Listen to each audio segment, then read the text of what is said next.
Is @DriftwoodGaming gonna live? Retweet with a comment, pasting my live now. That was 4 minutes ago. I had to feed the crickets. I had to get fresh apple, wet the dirt, and put calcium powder on crickets. I'm breeding crickets in the basement. True story, true story. I'm breeding crickets in the basement for a bearded dragon. Because they're expensive to buy, and they're easy to breed yourself. So instead of buying crickets, like we've been doing, we're just going to breed crickets. Little pinheads. Seems to be going well so far. Nightmare 505 SA, how are you doing? How's your day going? Loxin, hello, it's been a while. How is the project going? It's going very nice. I think it's doing fantastic. I love the project so far. It's my favorite project that I've ever worked on so far. I guess after doing it for enough years, you finally figure out how to do things. It's amazing. Just gotta fix these shadows. Takes a long time to learn all the tricks of the trade, and I wouldn't say I know every trick of the trade, but I've learned quite a lot over the past decade or so, and particularly the last 3 years.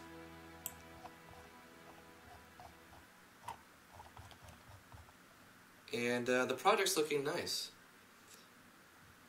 Nightmare is doing fine. I'm doing great, doing very well, waking up.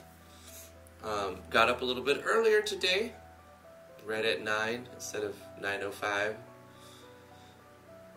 and decided to check my pepper plants. I'm overwintering about 25 to 30 pepper plants, and I have like 200 sprouts. Why I decided to grow so many peppers, I don't know, but they're delicious. I have jalapenos, habaneros, bell peppers.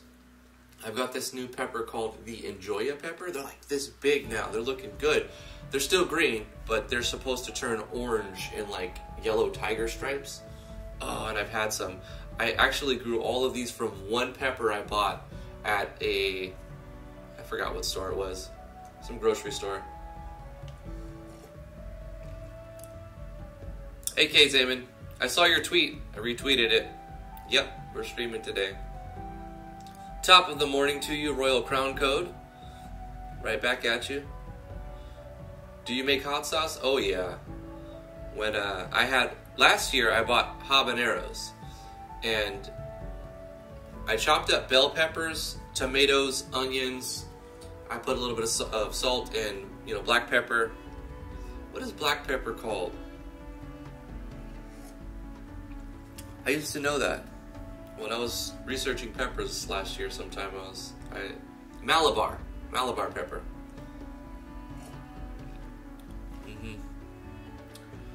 I make some salsa. I don't know if it's really, I don't puree it. I just kind of chop it very finely with a big knife.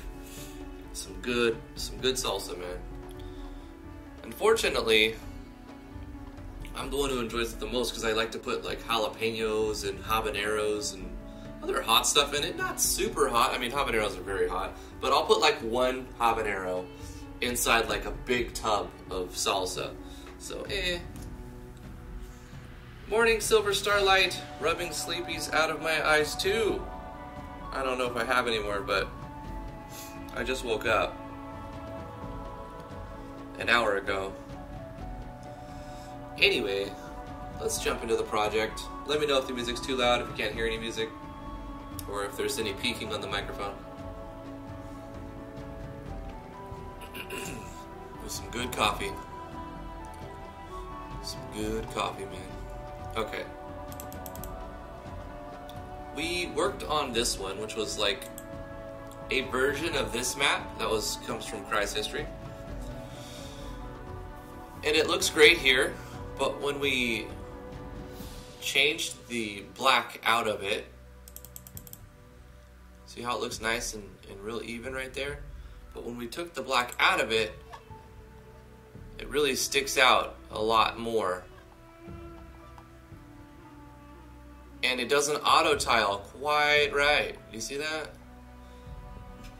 So I'm having an issue with that. It's this tile right here. Oops, not the shadow. It's this tile. You know, so if we were to take this, but it's not auto tiling quite right. Now, Cry's history did say that he or she was going to touch up this map with a new tile set or an edited tile set, and we edited the tile set. But I want to go back and look at it a bit more, because we were running out of time at the end of yesterday's episode. So I was rushing everything, and I wanted to do a sheep sprite and all kinds of stuff, but we didn't have time. So I'm going to open up Photoshop and see if I can look at this tile set again.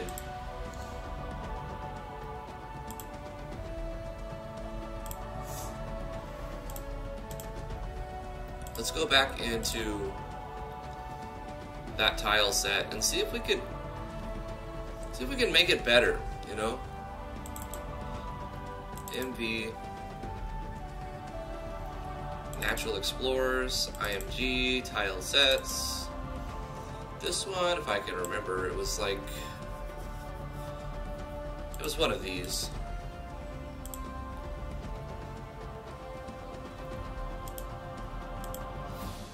It was this one that we made transparent, and by doing so, it like made this one not quite auto tile, is it? Right? Is it that one?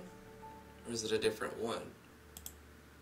No, it was definitely that one. This is the auto tiles for those specific A2.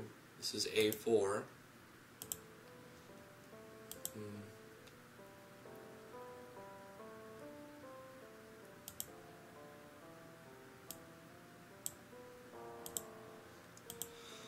So it's really hard to take this, Control Shift and zoom in.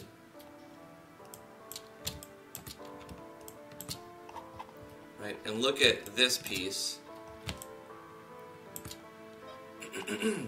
and see how it affects the tile set here, because it only shows you this, right? So between that entire thing we have this.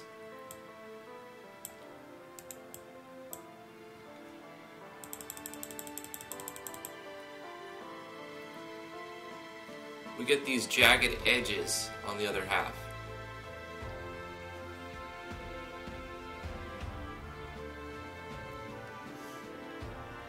So how do I fix that, really?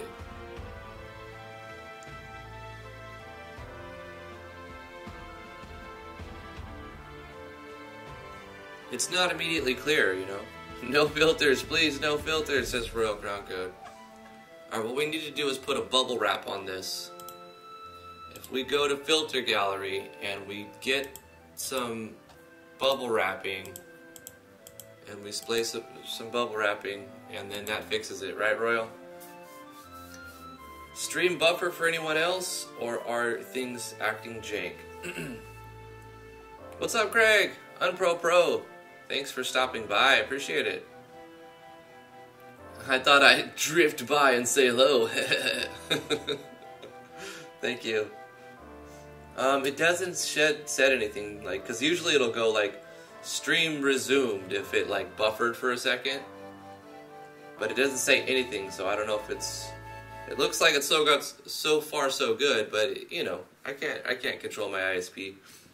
I'm doing the best I can. I got a Cat 6 cable, there's no Wi-Fi or anything going through.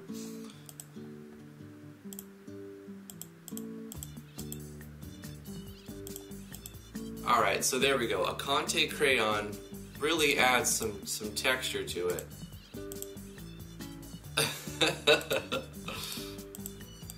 We got a stained glass window in, and that's gonna fix it. Guys, I figured it out. We just need to do stained glass window to it. Royal's gonna love this.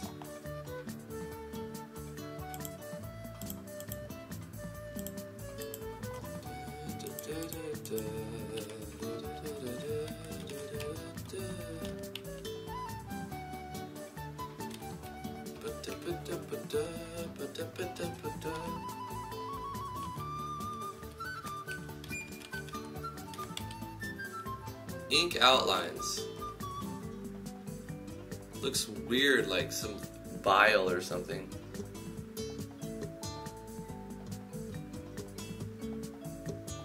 Gaussian blur, you're right. We need to Gaussian blur it.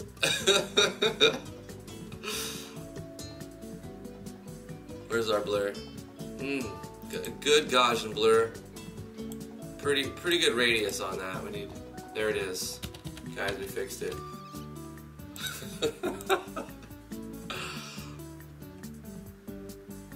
This song is Summer Tea Time by ocremix.org. Great track. Music brought to you by ocremix.org.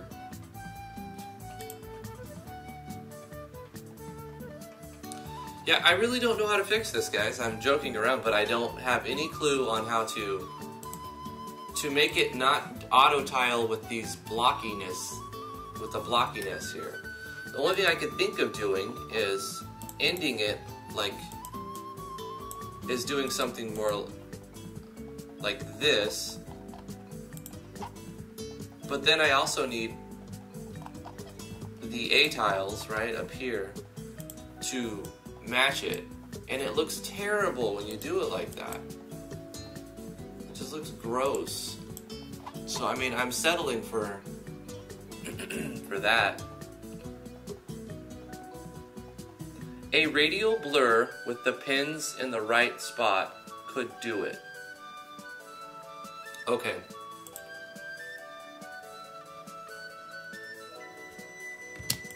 I'm doing my zoom trick that Royal showed me. You hold Control Space and you left click and you can zoom in and out real quick no matter what tool you're using. Saves so much time.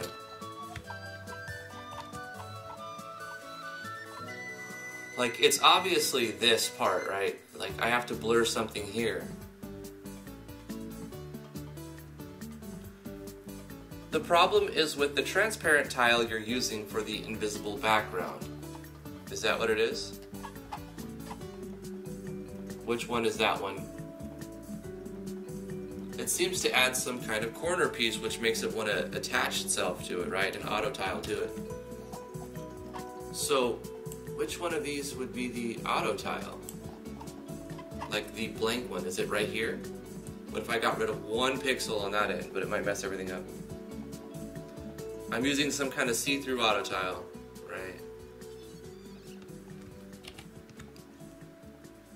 Well, I can do what I was doing yesterday and just start eliminating pixels until something happens. Using the eraser tool and zoom in real close, I can kind of just start getting rid of the lines. Yeah, I don't know either, Craig. That's why I'm like, why is it doing this? I don't get it. Travis Newcomb, what's up, my dude?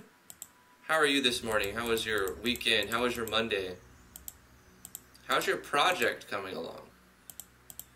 I'm going to do some minor touch-ups.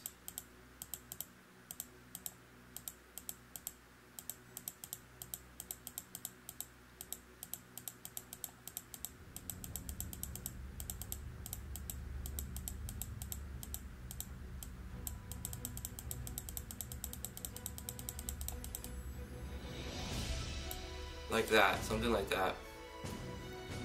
Cutting off the edge a little bit, like right here too. And then kind of draw like a outline.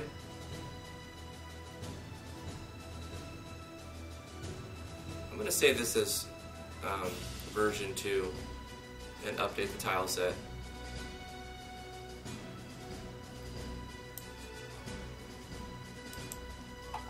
I wonder if it's like right here, this one line. Or Is it because this is right here? Does this need to be touching? Probably, right? Auto tile. I'm not 100% sure. Auto tiles confuse me. I'm gonna get rid of this one as well.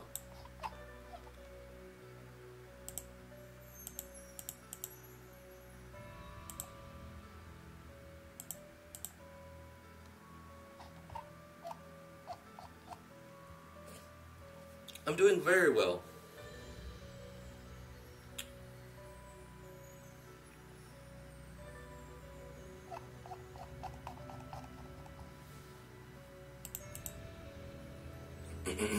But I do want to take the ink dropper tool and put some different kind of shading. Maybe not like that.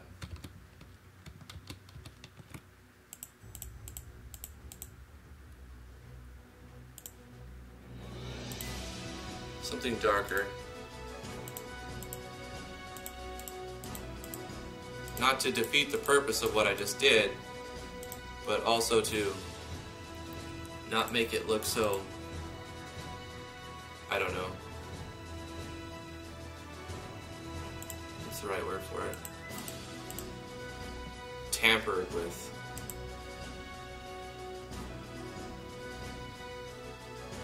Like so, it doesn't look like it lost all of its lining.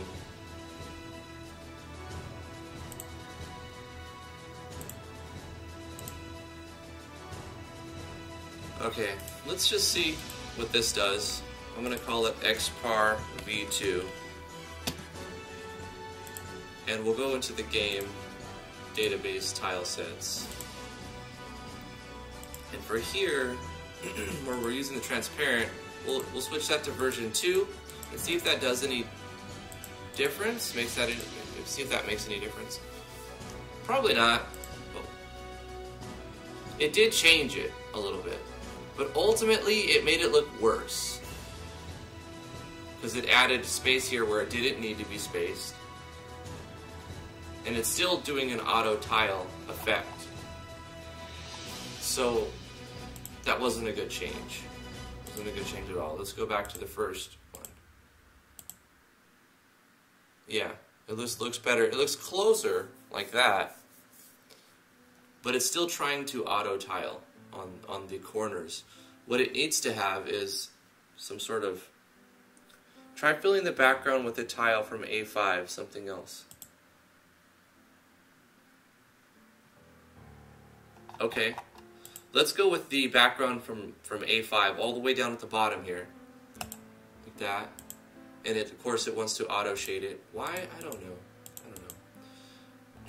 But then we'll take this and we'll not shade it. We'll draw it back. And it still tiles it.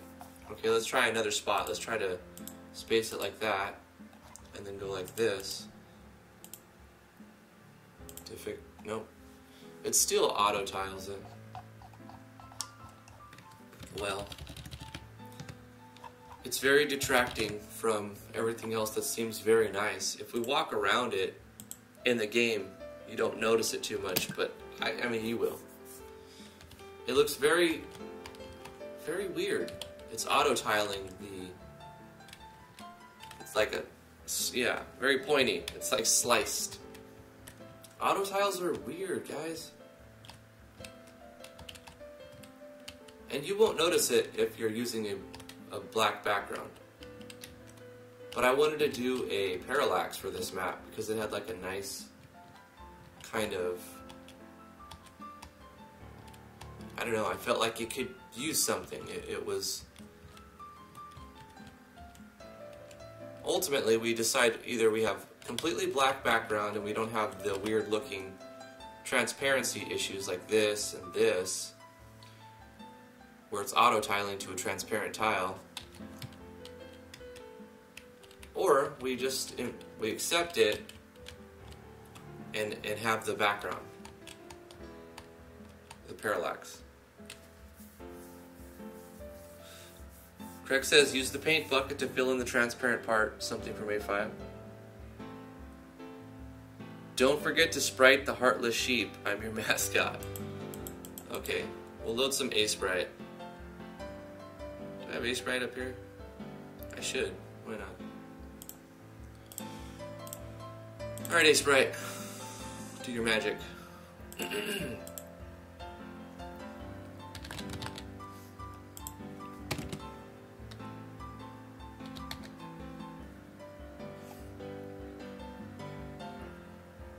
Hmm, 48.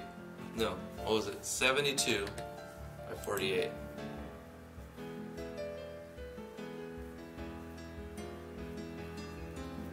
What am I doing? 48 by 72.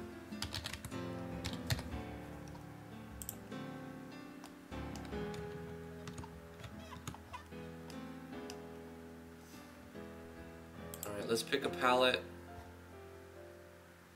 Something with very nice sheep colors. Whatever that is.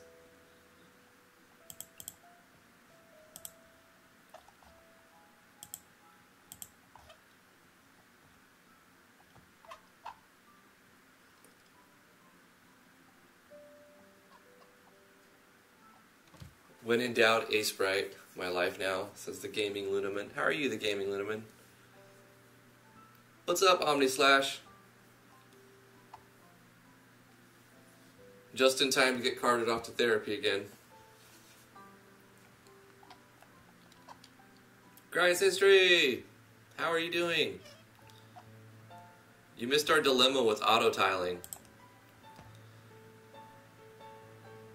Now I'm dealing with my issues by making bad sprites.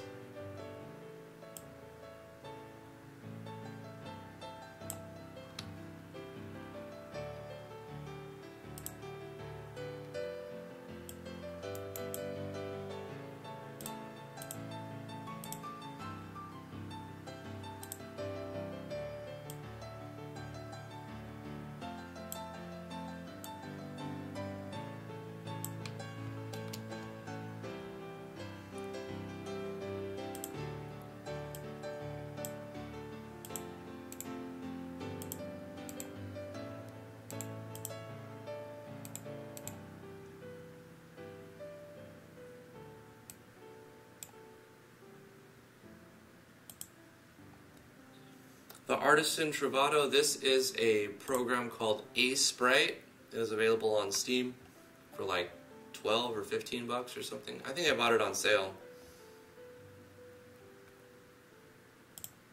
So I may have paid like 10 or 11. I'm attempting to draw a sheep sprite.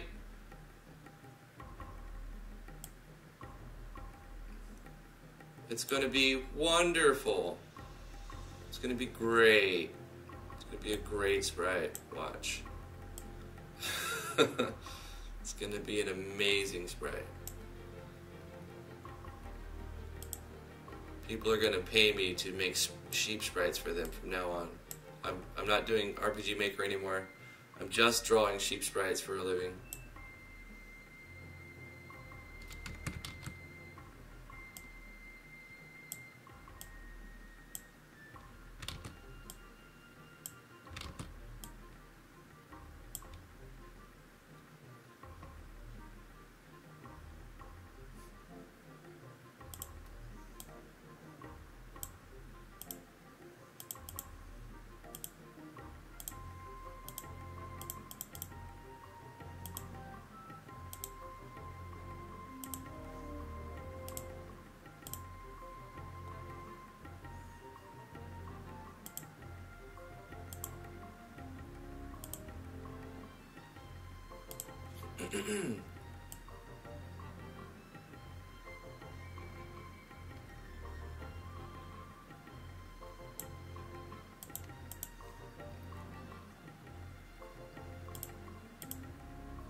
I gotta start remembering the shortcut keys for these things.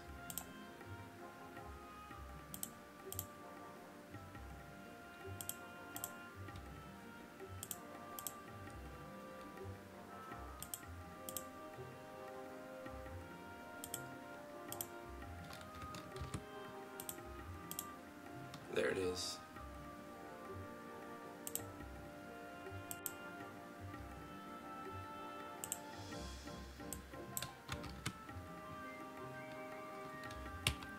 G is the flood tool, B is the pencil tool. This is the color of the face, I can't use it for. Ah! Redo. Edit, redo. Let's go with a white color for the eyes.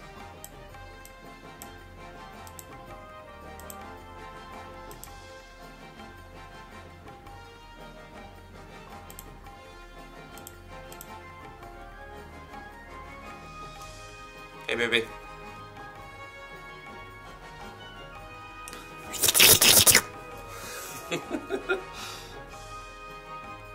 One of his legs is kind of phallic. Hey, get your mind out of the gutter. There, is that better? Is that better? Let's make his hooves. Like, you know what color we're gonna make his hooves? Purple. Because nobody likes purple, right?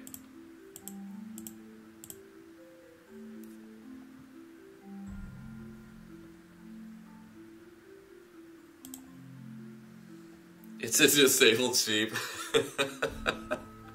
It's gonna be Thaddeus. Thaddeus, the special sheep ram. Wait, how does it look? I gotta look at Heartless's emote quite often to stay on track. My imagination doesn't quite cut it.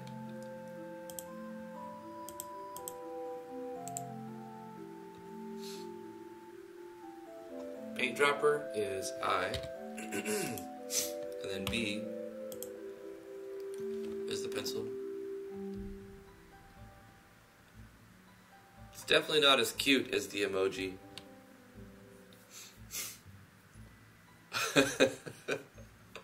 Yeah, the sheep definitely doesn't move right. They don't work, really. Is it G for the paint bucket? Yeah.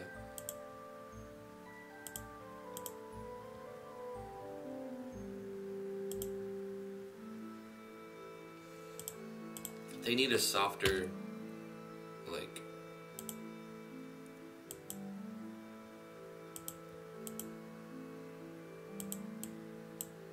color to complement them as well. I don't know.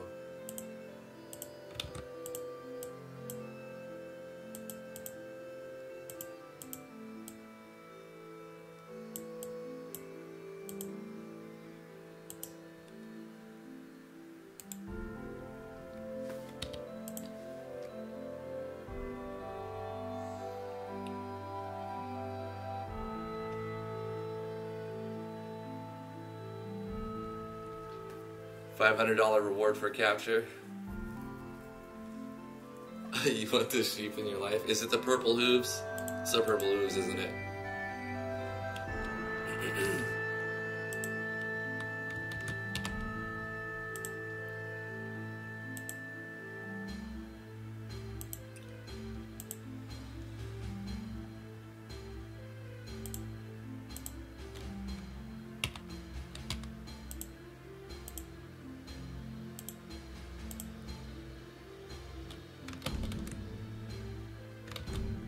Yeah, I don't know, this is not exactly as easy as I was hoping.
Why does the sheep have white fur but then like brown, yellow rings around it? The world may never know.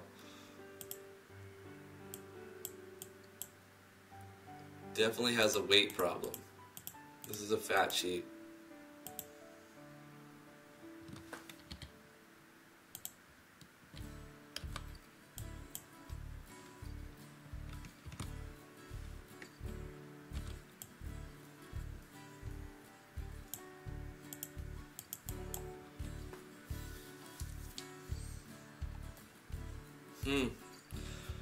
It's a special sheep, that's why. Okay, we need to erase some of this part here.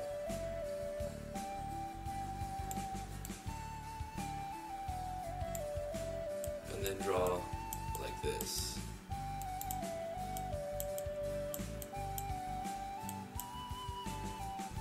I think maybe a darker outline would work than this brown.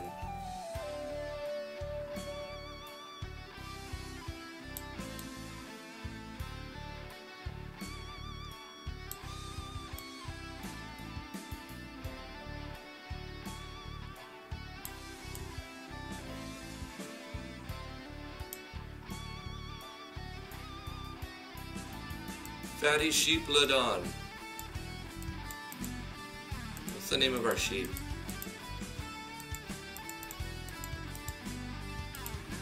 Shiphemoth?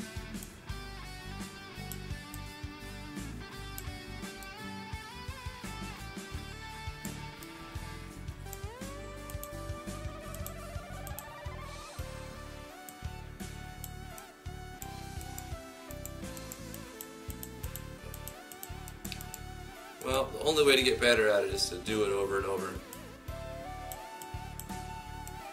So, we gotta flounder a bit, guys. We gotta flounder a little bit.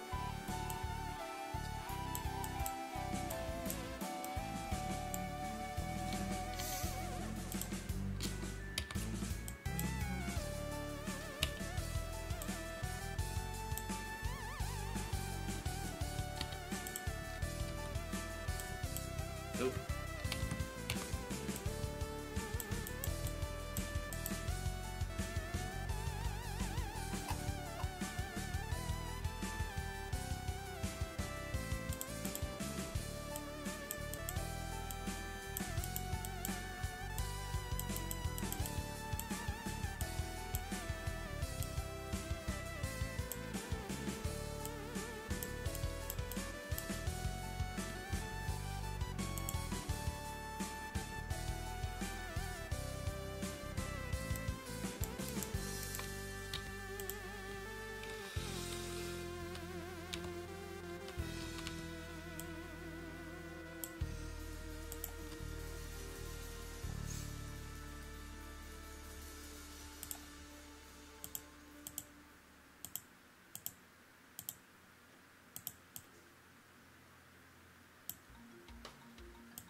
Problem with using this gray here is you can't see it on the background.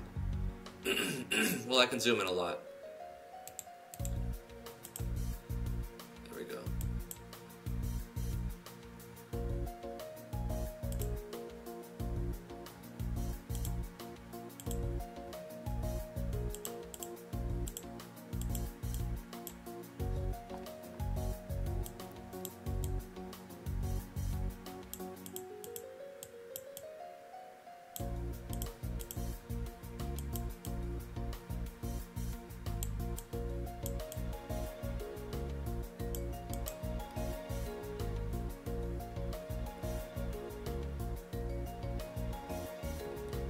Alright, we gotta get his eyes situation fixed.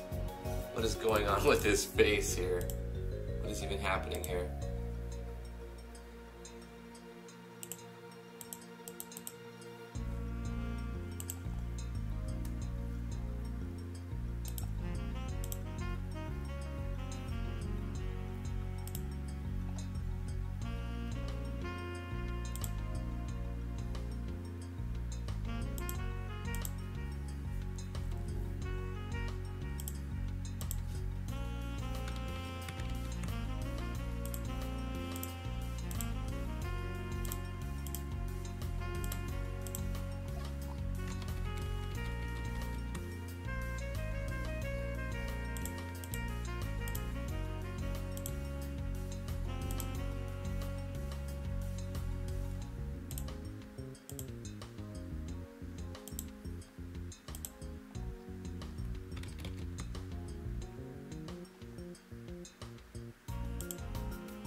Ah.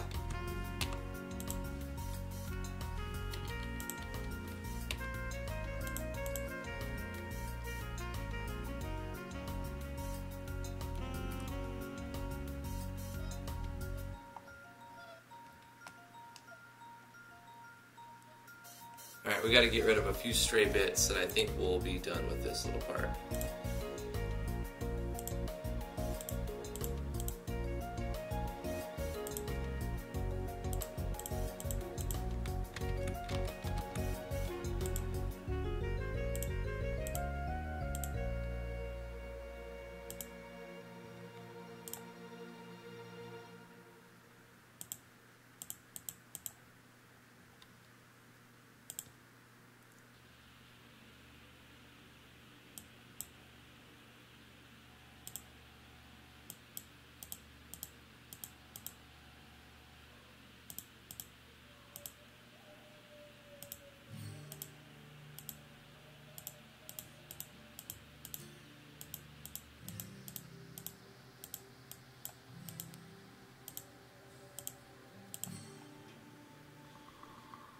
And then the yellow will turn to like a lighter teal color.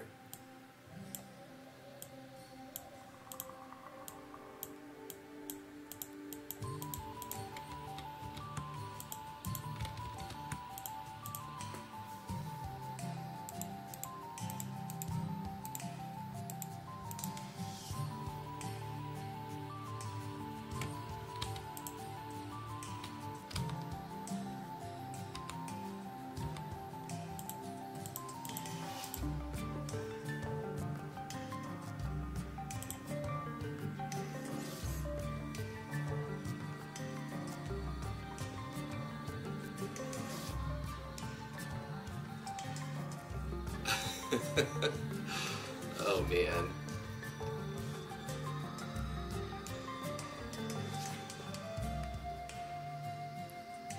We gotta do something about his hooves.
Alright, getting there.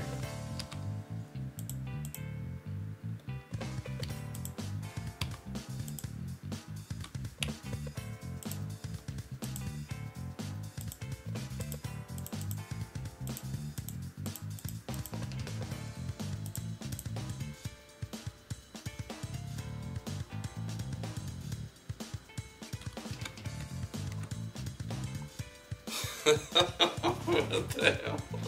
What did we create? Oh man. Not exactly what I was hoping for. He needs like a little tuft of fur on his head. There we go.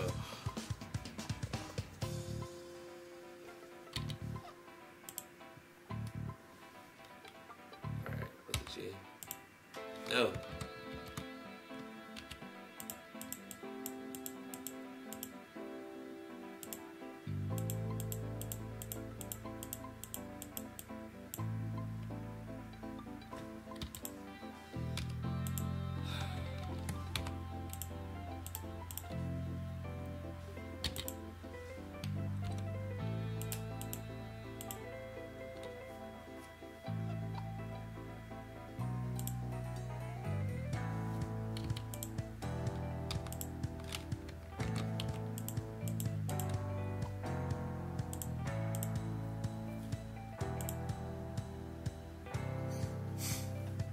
Heck yeah, man. We did it. We did it, guys. What we need to do now is save this as an A sprite, and we'll call it DG_sheet.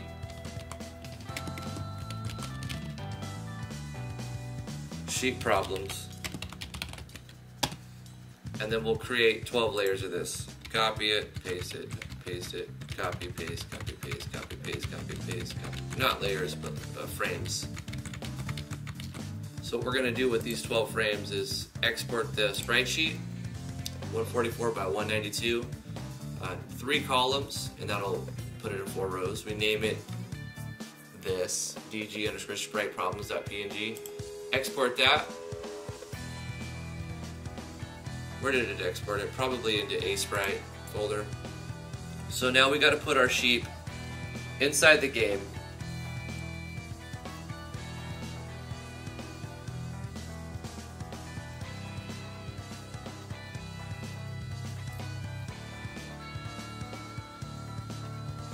You created a monster. Let's go to game, open folder. Do I have another one open? No, okay. So I need to get into the A sprite folder where I saved it. Do I have to sort by date? Sort by date. So it puts the most recent thing up top. Copy this, we'll go to game, open folder again. IMG, characters. And paste it in here. We're gonna rename it. Hit home, up, home, $! Exclamation, or exclamation, $. And let's put our creation in, let's bring our creation to life. New event, image. Oh my lord. Sheep problems. Bah! It's going to be random movement.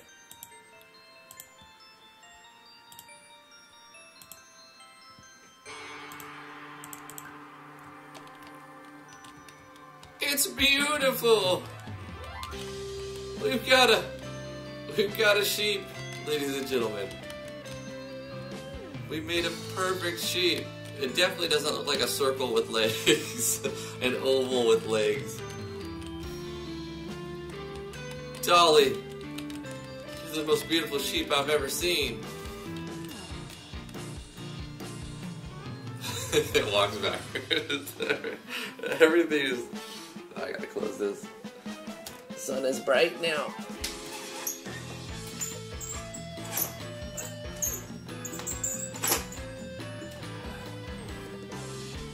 It's standing in front of the cliff and thinking of suicide.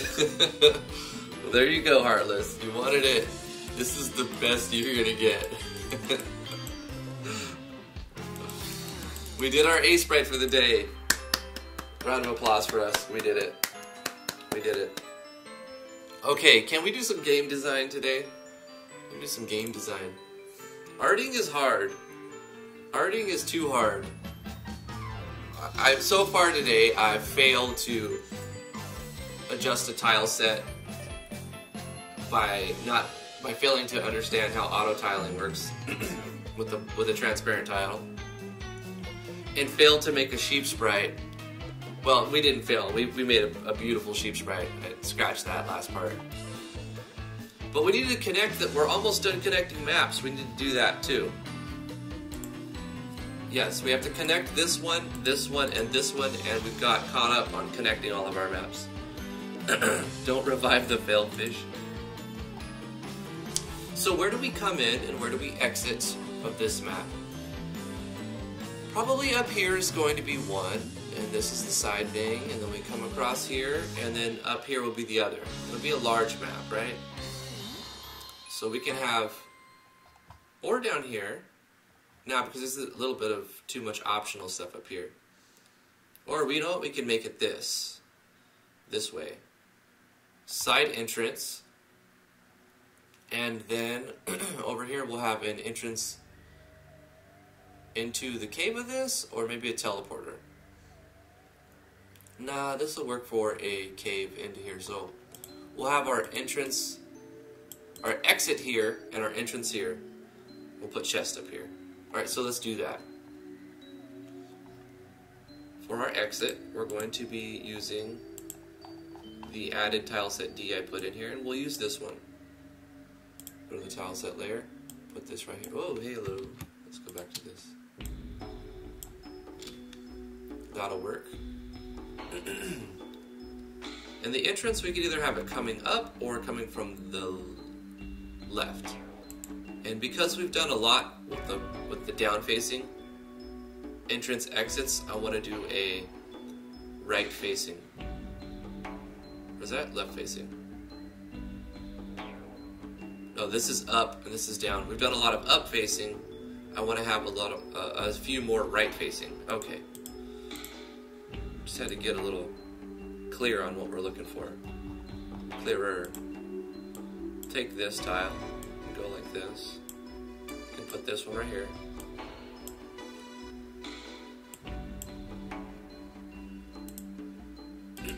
Turn that to that, that to that, and that to that.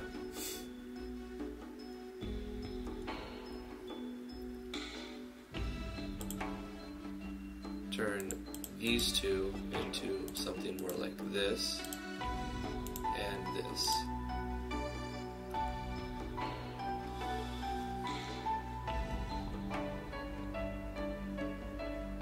Now let's take a left-facing entrance or exit from a previous map.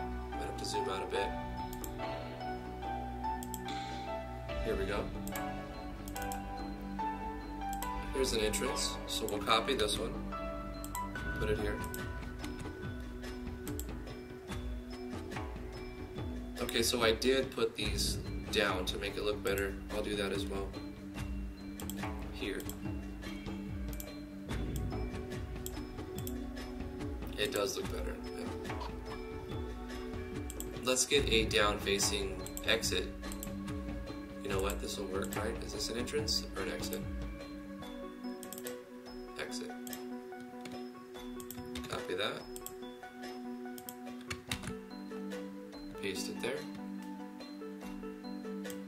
I don't want Dolly to block this path, so I'm going to put Dolly over here. Dolly's going to be up here. She's going to start right there.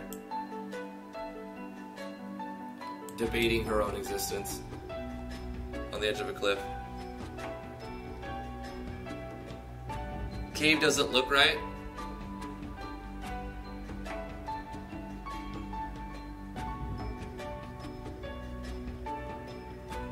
What if you come in a different way, like a hole in the ceiling or by pushing a rock to the side as your character appears on the screen visually? You could do that. Take care, OmniSlash. Have a good one, man. Yeah, we addressed that with this thing. This little edge. This is the only thing that doesn't look right. This little edge that auto tiles out like that. I don't understand. I guess what I could do, it'll still look weird, but make this side protrude out farther. But the more I mess with it, the more time I feel like I'm wasting, because it's still not going to look exactly right. I don't know, we're going to leave it like this for now. I've already spent some time this morning trying to fix that, so I'm going to move on and at least get some mapping, connecting the maps is something I have to finish today. which shouldn't take too long, actually. So we should have lighting in here. We need to throw down some chests. On this one, we'll take them. This is 5, so entrance is here. This would be 1.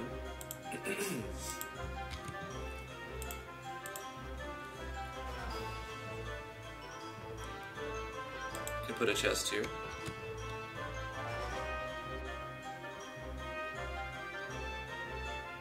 Take it to Photoshop real quick, round the edge, throw it in a black spot.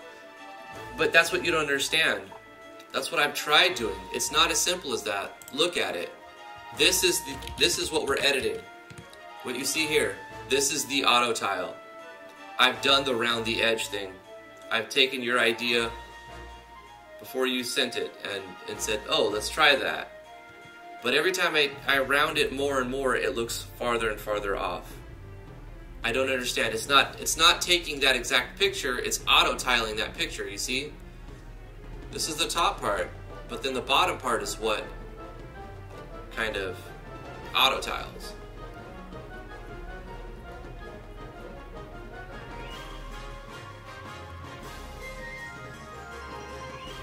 Yeah, I tried that. I wish it was that simple, but it's not just a tile, it's auto tiling. But anyway, we're making progress. Can't get too hung up on any one thing. We have our chest 1. Let's add our chest numero dos, which is here.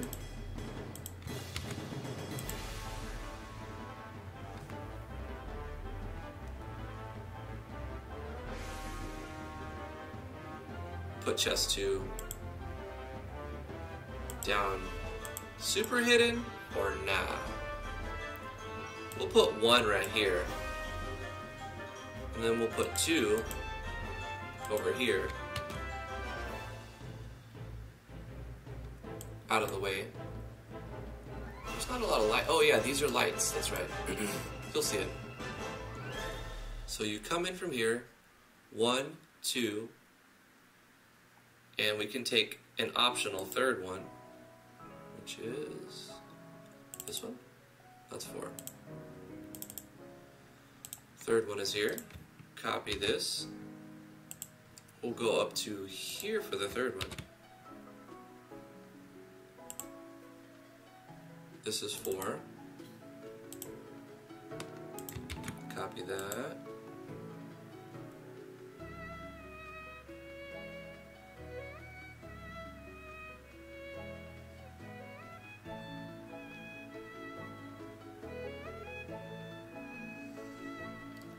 You can put this one in plain sight.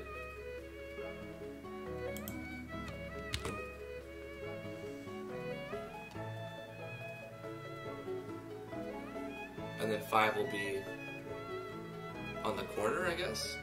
Should be fine. It'll look different anyway. The map will look different.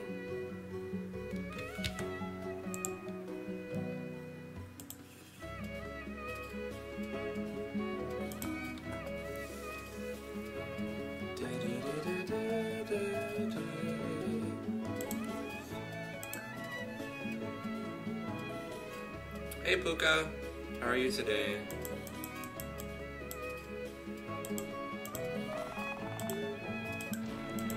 So that works.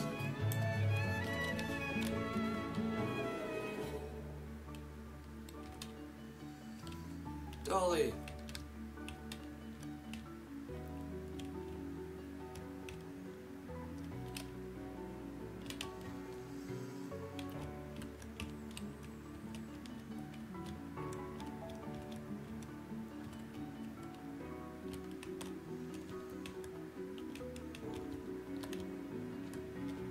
Yeah, it kind of sticks out, doesn't it?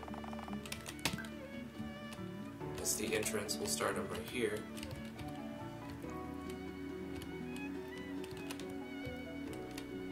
Okay, let's move on to the next map.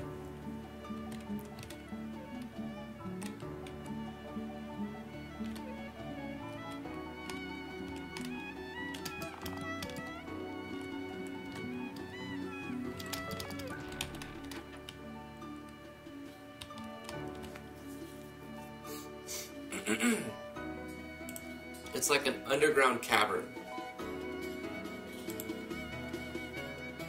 Okay, 12 is done. We're using map 13 transparent version.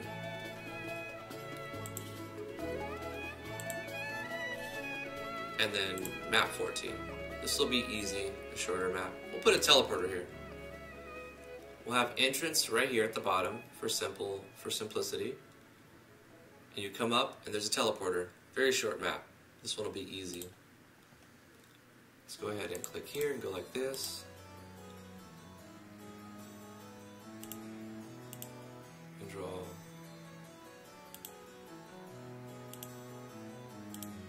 Oops. Actually, we'll need to change these two as well. To this, and this, and then we can do this, and mix them up, that's fine.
There we go, that's an entrance. And we'll take this teleporter for our exit and stick it right there. Let's put some torches on the map.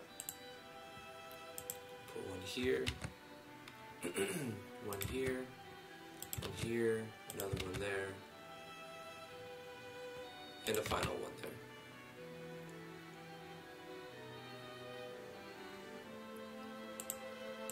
Let's add our treasure. 1.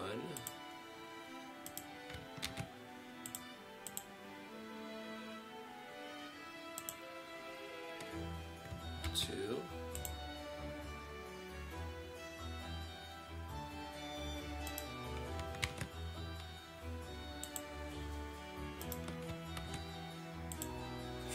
3.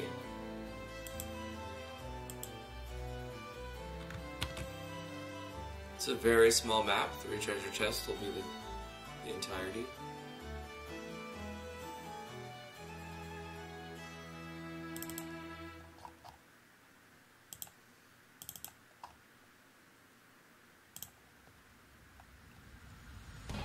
And that one, these also need controllers, right? So let's add some controllers. 11 has a controller, it's just about a background. Copy that. 12 has a controller. 13 has a controller. 14 does not, so we'll put it here. And 15 as well. Put another controller there. 15 being another very small map, we'll do a transporter there as well. So we can copy this for 15. Put this right there. And take this. Is this the D3? Yeah, okay. Copy this. I'm gonna put this right here. Edit this map a little bit now.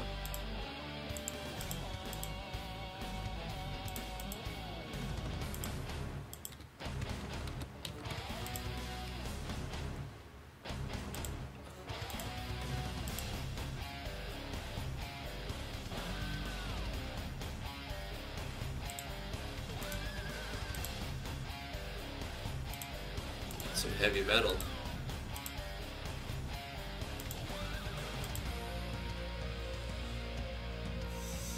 we need to bring it down one. Let's take this, put it there, take this, oh shoot, and put this there, bring the event down one, like so.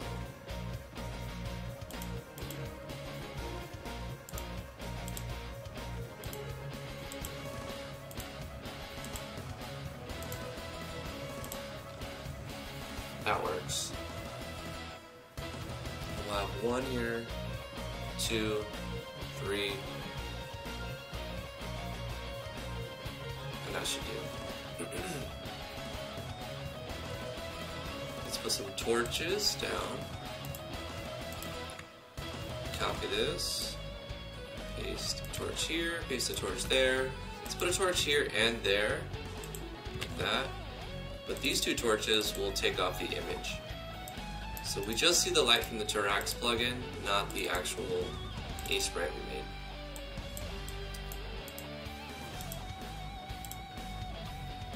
Yeah. Nightmare 505, welcome back.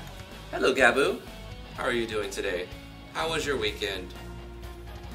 Pizza! How are you doing, Pizza? Stream team, what's up? Rene Hiko! Oh my gosh, it's Rene. I looked at your Twitter yesterday, Rene Hiko. You got a lot of followers, man. I followed you. I see you, bro. Wasif. I tried cropping it. It's just so hard. I can't. Somebody help me. Photoshop. Video game designing. Isn't it everything you dreamed of as a young child? No. I love this. No, I really do love it. But there's a lot of aspects of it that I suck at still. It's hard to be a one-man team, right? When you have to do the arting, the programming, the designing, mapping, eventing, everything. It becomes the promoting. It's really hard to do everything, and paying people to help you out there's no shame in that. And if you're lucky enough to have people help you out for free, even better, right? General idea with indie development is network as much as you can. Get as many contacts as you can, people who do the same thing as you. If you are interested in finding more people who are like-minded individuals, you can visit our Discord, link is in the description below. Also like this video, by the way. Being a one-person army is hard, says Heartless, and that's true. So we've pretty much set up map 13, 14, and 15. I want to change one thing over here and change the tint a little bit darker. We'll say 3, 3, 3, 3, 3, 3 instead of 5, 5, 5, 5, 5, 5. And on these maps, we need to get a feel for them and place chests on this one. So let's take chest number 1 and put chest number 1 here. Let's take chest number 2 and put chest number 2 over here behind a rock. Chest number 3, take it, put it over here on the other side. Yeah, very nice. And we need to link up these maps now inside our common events. Allow our transfer event common event to roll to 15 and provide a condition for every possible number that it will roll. When it rolls 13, take us to map number 13, the transparent one, version. Go here, face to the right, copy this and paste it. When it rolls number 14, take us to map number 14, right here, and have us facing upward. And finally, after like a week almost of putting in these maps and trying to link them, rolls 15, take us to map 15, put us here, make us face upward. Our transfer event, is it rolling to 15? Yeah. Seems to be looking pretty good. 1, 2, 3, 4, 5, 6, 7, 8. And because we've conveniently used the variable for the name of the map and the number of the map, it's not actually the number of the map, because if we look at right here, you'll see this is map ID number 19, but we're calling it map 1. So this is the pseudo map number. The game looks at this and says this is map 19, but we're going to look at it and say this is map 1. So I'm referencing that number inside the common event to help me stay on track a little bit.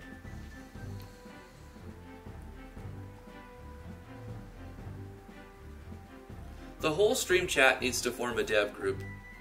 Done deal. Well, we kind of have a dev group, right? That's what the Discord server is. It's just a giant dev group of like 200 people. Well, I think it's like 1,000 people, but there's not 1,000 online. There's usually only like 150 to 200. 1, 2, 3, plus 16, that's 19, 20, 23, 27, 29, plus so 186 online right now. Anybody need a member tag? Any new members who need a tag? Everybody looks good. Okay, cool.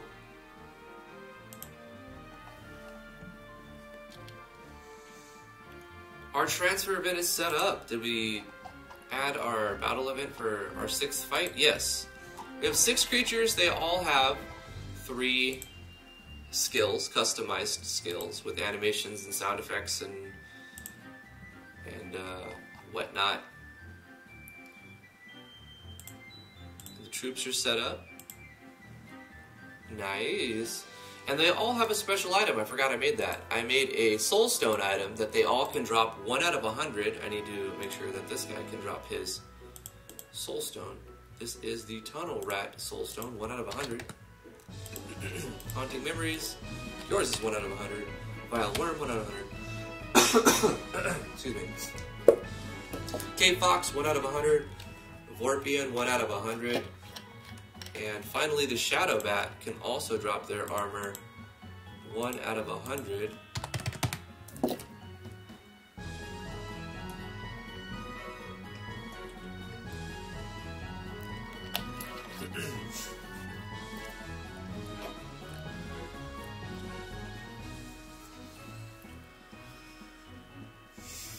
If all of us one-person armies made a team, nothing would get done because nobody could agree on anything, which is why some of us are forever a one-person army. You're probably right, bro. But network with people to help your project and lend your abilities to other people when it's convenient for you. And everybody's working as a team, but on their own project where they call the shots. So that's kind of how it works.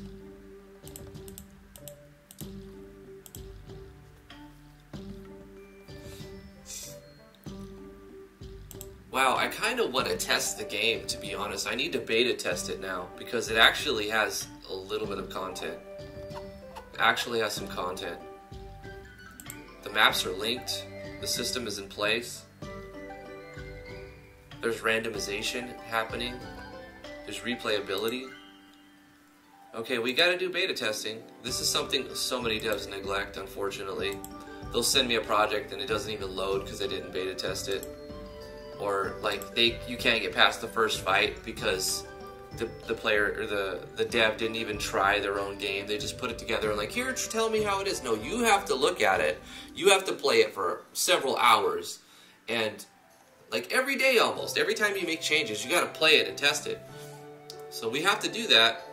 So let's go ahead and do that right now. We're gonna start on the start screen, obviously.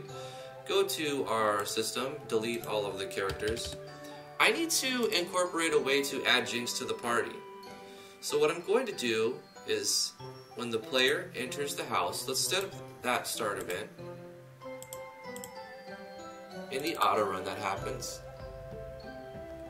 this is going to do the initialization of everything, but before it does that, or after it does that, before it finishes, we're going to have a move event happen.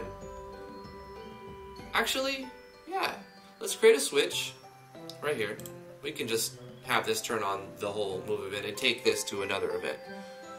So let's do this. We're going to go like this and create a little bit of an intro. This is going to be called Jinx is Here. Jinx is here. Or how about Jinx joins? That has a nice ring to it. Jinx join switch 42. That is turned on before the switch goes here and disables this event. So we have a switch to create a move event. And what we can do right here is have a switch condition that says Jinx joins. When that clicks on, technically we could auto run this, yeah, but we're gonna do it this particular way.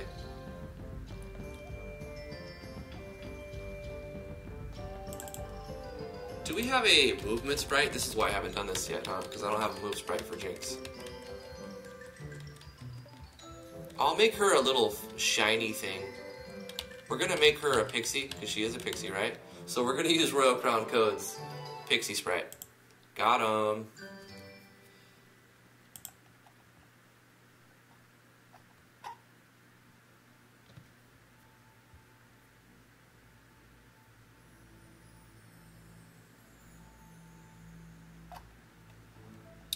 And this is going to set up a movement route. It will be auto run.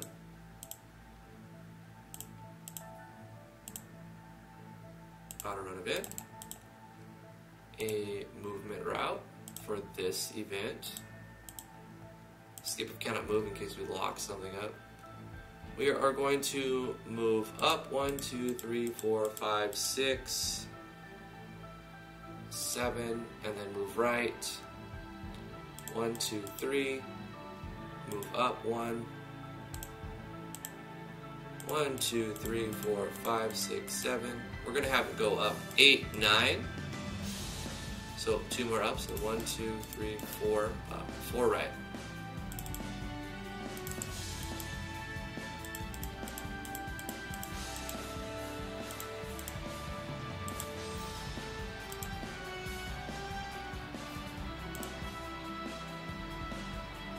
And then what happens? She walks right there, and then we'll hear a sound effect, a knocking sound effect. We can have her come through the window too. Ah, I'm already doing this, whatever. Play sound effect. A simple knock.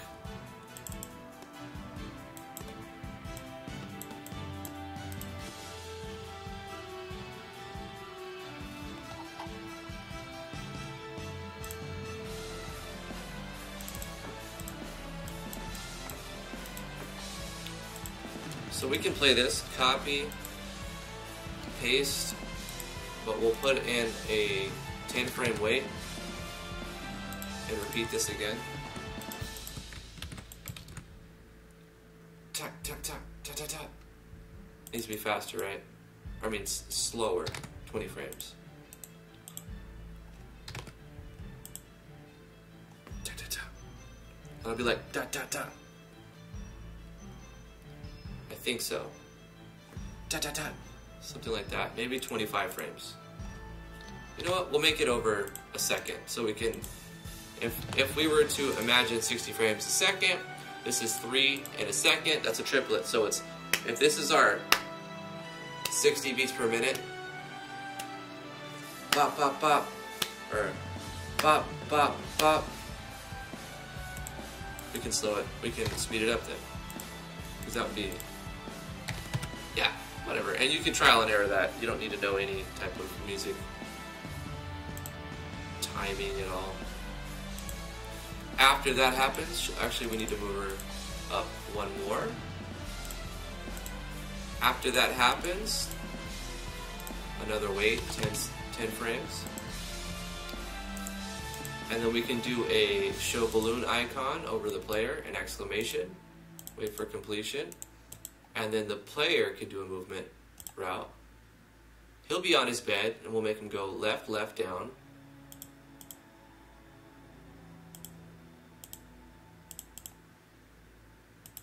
Boom, boom, boom.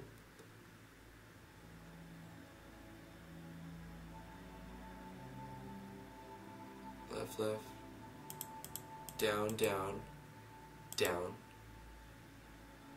Yeah, that'll work. Left, left, down, down, down. We're going down, down,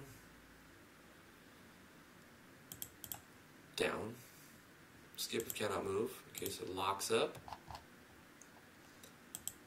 And then, when do you make the story? At the very end, pretty much.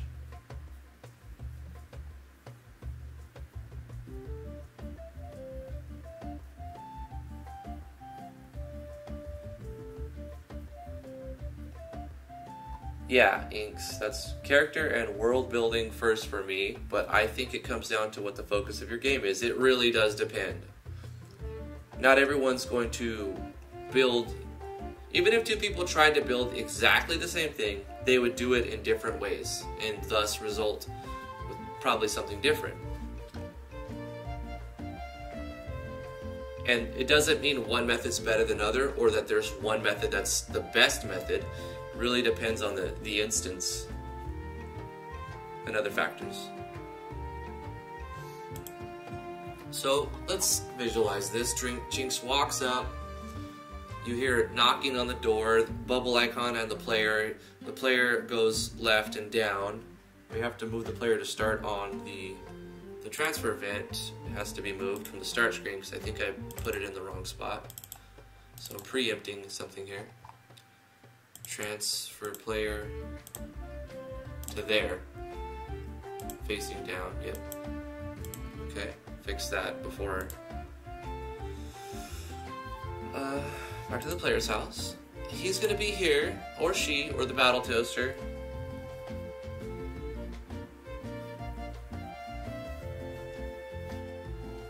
Was it an attack helicopter or battle toaster? I forgot what we put in. And then what's going to happen?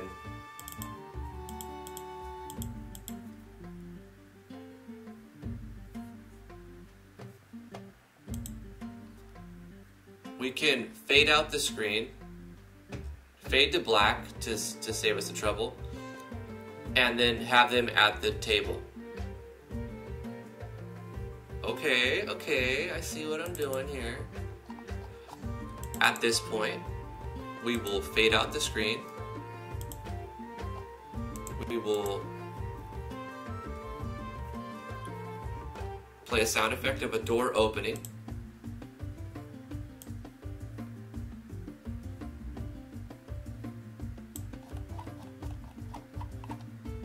What do we want to use? We don't have to make a custom one for this. It just has to be conveyed that the door is opening.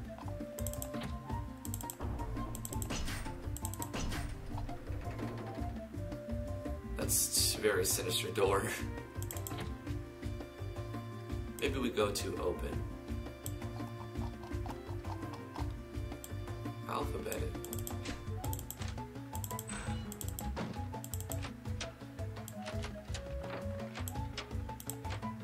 There you go. Easy, right? You open the door. Fades out the screen. It plays the sound effects of the door opening. Very small weight. Not too much. We don't want to pad it. We just want to make a cinematic. Then we do a transfer to the player. We're going to keep him in his house, but we're going to put him over here and have him face left. And we are going to move an event. So what we're going to do is move event location. I forgot where that's at. I don't use it very often, but it's in here somewhere.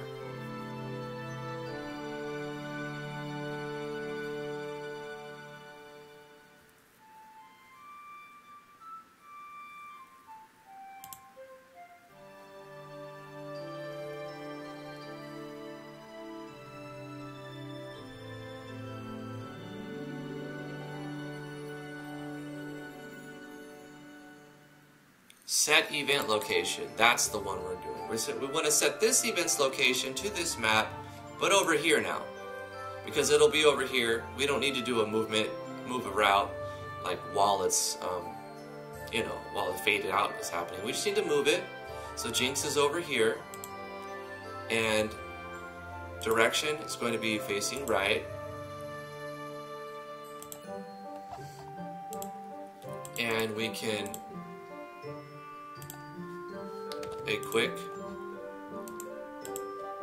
we fade in the screen.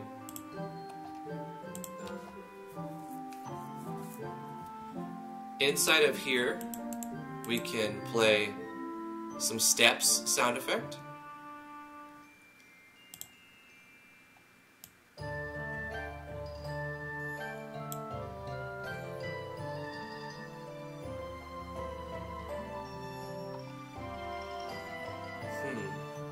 Didn't I make one for that?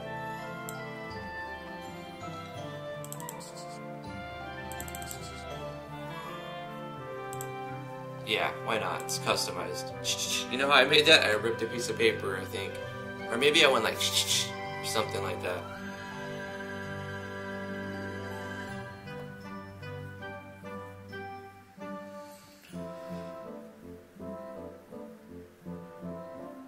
Kevin McLeod. I don't know who that is either. We'll need some context. I may know the person and just not recognize the name to like the accomplishments, or the name to the face. The maker of so-and-so. Oh, okay, you know. Play that sound effect, and then we fade in the screen, and we can still keep running this auto run. What happens then is we will insert some text. So we're going to put in Jinx's face and say /n, and we'll say Jinx. Hey, hey, the town needs your help. You've been promoted to mayor. You have no say in this.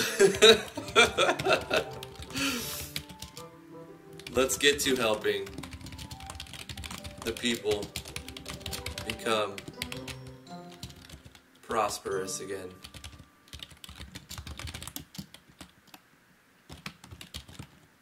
I'm your secretary, Jinx. And we can do a color too. I'm gonna pick a random color. 17. I don't know what color that is really, off the top of my head. But then we're gonna say Jinx. And then we'll do C to reset the color.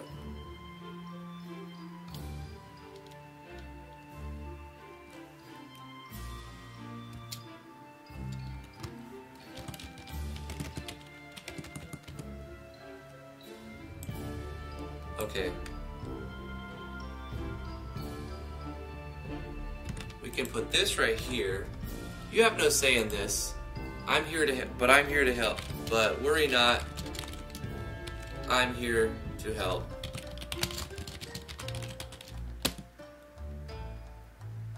I'm your secretary, Jinx. Let's get to helping the people become prosperous again. Exclamation. She's very excited, guys. She needs to, you know, demonstrate that. There we go. Preview. Jinx is yellow, okay. That's fine. Hey.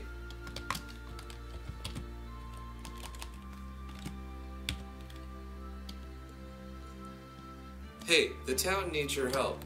Right off the bat. You've been promoted to mayor. You have no say in this, but worry not. I'm here to help. I'm your secretary, Jinx. Let's get to helping the people become prosperous again. Simple enough. We can change it if we need later.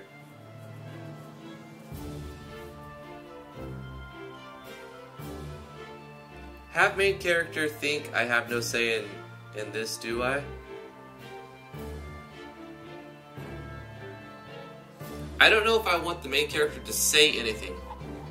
Because one thing that I guess is a pet peeve of mine is when the main character is just, like, I can understand at some points it works because it's that character, but if the main character is just a blathering idiot or speaks too much, I get turned off the story.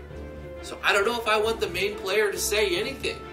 And if that's the case, and I do want them to say something, I'm going to present the player with the choice to what the main character says. I want the main character to be a vessel for the player to roleplay as, hence the role-playing game, not just a visual novel. So I'm not going to say what the main player says. I'll present the player with options for what the main player can say when they when it'll affect the story. But I don't want to put in options for the player to pick things if it has no meaning at all. Like, pointless, like, select what the character says, but no matter what you say, it does the same thing. There's no point for that. There's no reason for that. So, unless I can validate, like, we need to make the player decide what's going to happen here, and what they say matters, that's the only time I'm going to have the player say things. And the player is going to... It's the only time I have to make the main character say things, and the player is going to decide what the main character says. Yeah. So I can insert a show options here, show choices, but I don't know what I would put in yet. I'm spitballing this, by the way. So if I can think of like a diversion path, or like you'll get different items depending on what you select, then I'll do show choices. In fact, this is a very good spot for a show choices. The first introduction to the game, the player can have a choice, but I don't know what it would affect. So until I figure out what it's going to affect, I'm not going to give the player choice. And then we'll just do a victory music effect. We need to make a music effect, guys. We have to record a music effect.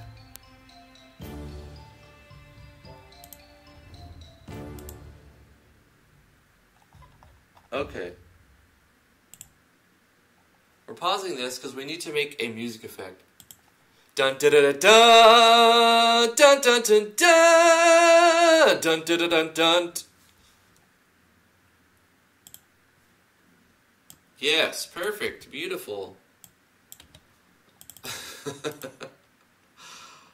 We're gonna go with the very first try because I don't feel like repeating that. Sometimes you just gotta rip that band-aid off. So we're going to limit this. Hopefully we don't have microphone peaking. We're going to normalize this. And then we're going to, I guess, do some compression and EQ. We'll do a bass boost, maybe. Or a bass cut. That was a bass cut. Dun, dun, dun, dun, dun, dun, dun, dun, dun, dun. It's very weird, but I'm okay with it. What if we wah-wah that? Oh, no. That's just bad. This is really bad. Reverb. Dun, dun, dun, dun, dun, dun, dun, dun, dun, dun, dun. Okay, let's change the pitch. Let's change some pitch. Change pitch. Let's make it an octave higher. Yes. What happens? No. Okay, let's go with half an octave higher. Change pitch to, like, let's go up a fifth to G, from C to G.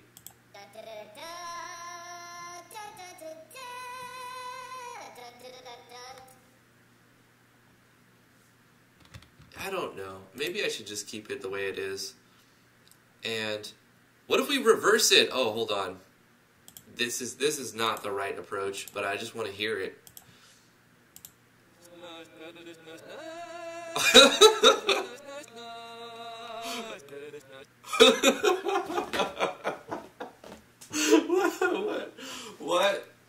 What are people gonna be like? What the hell is this game? Oh God. What is this game? No, no, no. Oh man. I can't leave it reversed even though it's funny. Can I?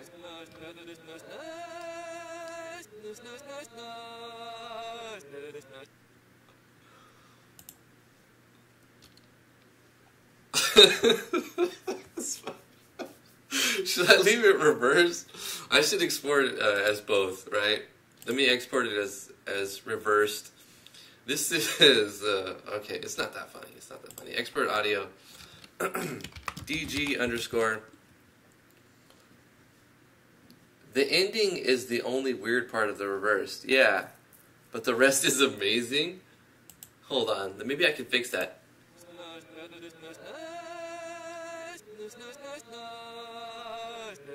Oh yeah, no, and then fade this part out, right? Let's do a fade out. Fade out. Or maybe we just clip it. We just clip it.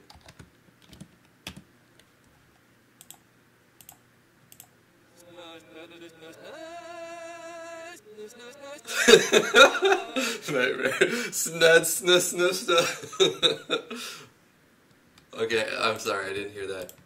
I gotta get the ending right.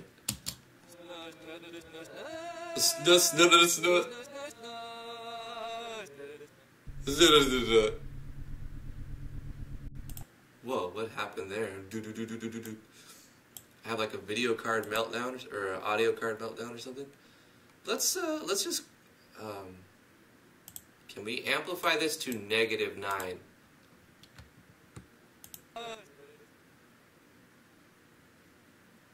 Not just delete it, right? And then fade out the very last part. Just a split second. Fade out.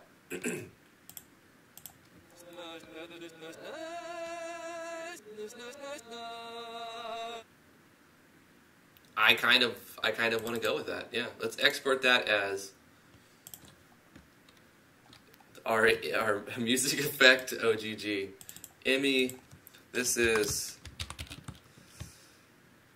party member joins reverse. Okay, OGG. And then let's undo all of this stuff. Edit, undo, edit, undo, edit, undo, Control Z.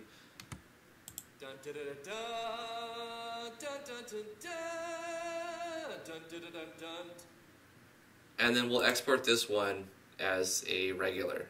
But we'll probably use the reversed one.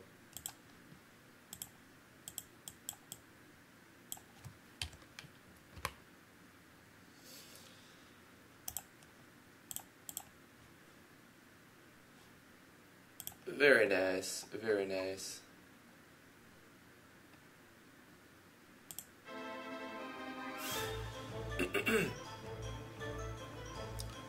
Alright, we're done in Audacity. We did well today. We did an A-Sprite thing. We floundered around in Photoshop a little bit. And we did some Audacity stuff too. So we'll play a music effect, our reversed one. We could even pitch shift it inside here.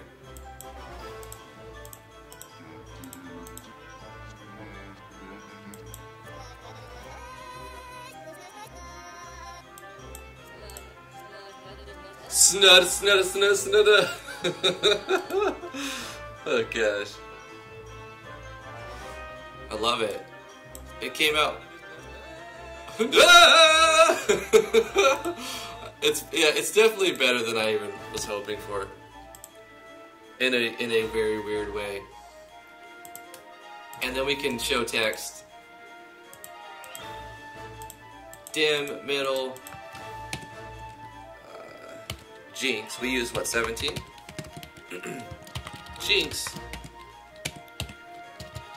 joins the party. Yay! What's our code? What's our code to center? Let's go to the message core and look for some centering.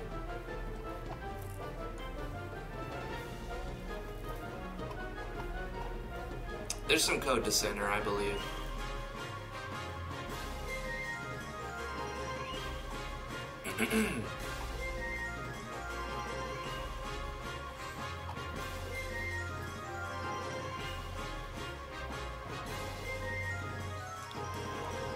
Huh.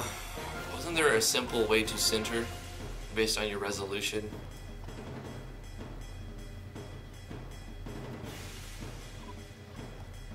I thought there was. Whatever. It's fine. Doesn't need to be. And then, of course, we actually need to have a party member change. So let's change party members again.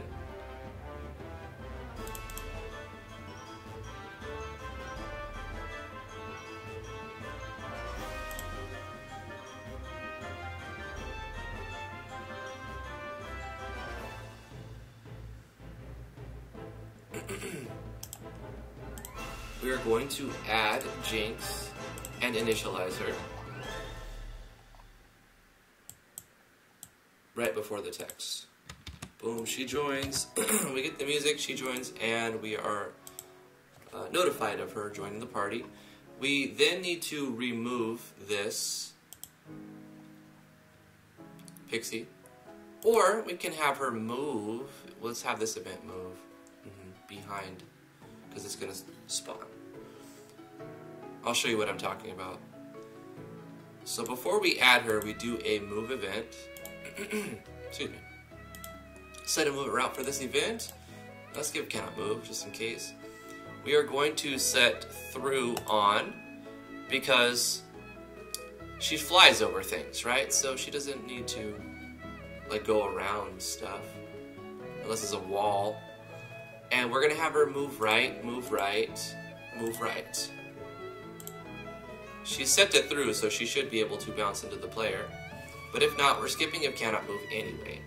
Then we add her to the party member, and I think we could do our self switch here and then show text. So let's do self switch, turning on A, do a new page that requires switch A to be on, and that's it.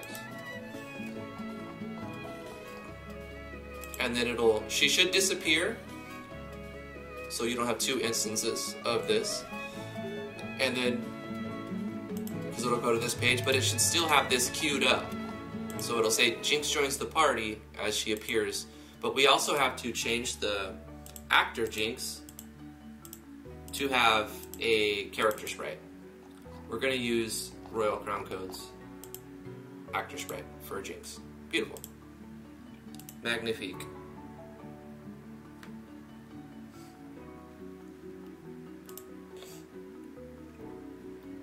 Okay, I'm sure there's a million bugs. Let's go ahead and start a new game and do our beta testing.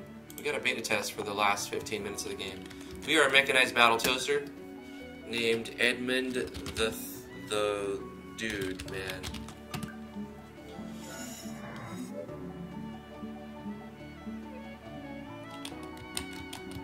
Okay, so what's happening here is the move event for Jinx, you don't see it.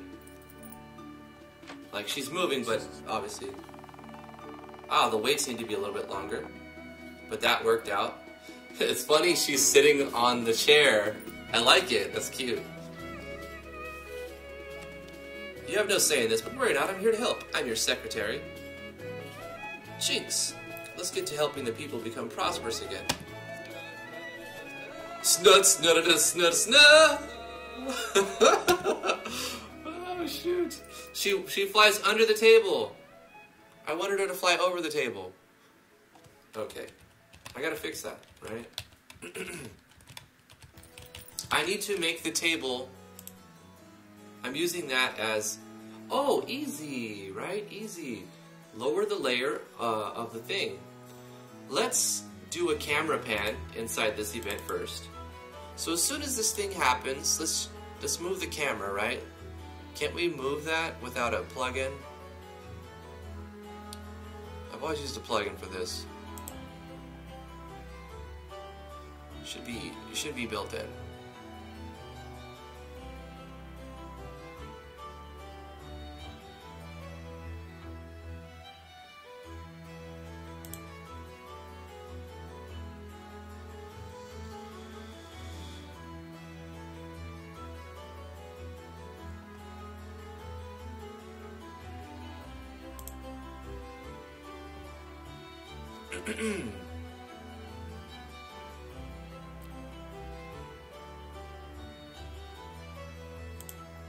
It would be here, yeah.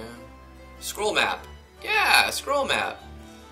We're gonna scroll down at a slightly faster. And what do we say? Go down 8. And then as she moves, we do another scroll map before the fade out screen. But this time we do 8 up. Yeah, 8 up.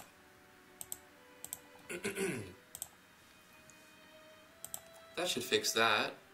We can make Jinx a little bit faster too. Let's set her to normal.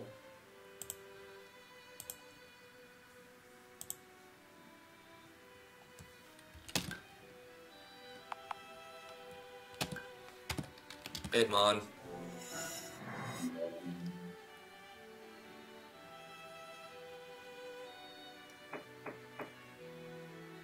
Okay, before it needs to scroll up, and it doesn't need to scroll down 8, and it doesn't need to scroll down that fast.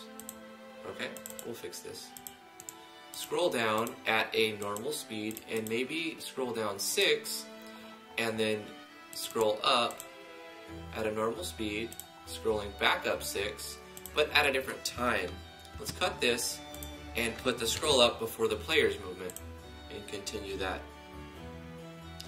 Also, once we get inside, we can lower the layer of the doodad that we're using for the table so that Jinx flies over the table, not under the table. Let's be a girl. Let's be Marcisis. She's a lizard.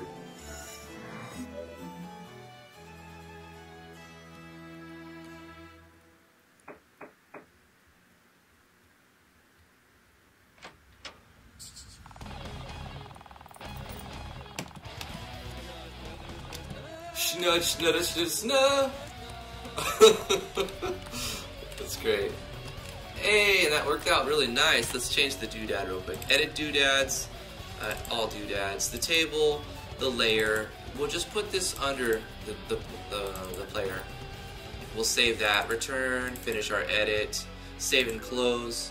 And because we're blocking it with an event, it's not going to make a difference what layer it's on, except for in the move event where we want Pixie to fly across it. So let's go ahead and restart the game.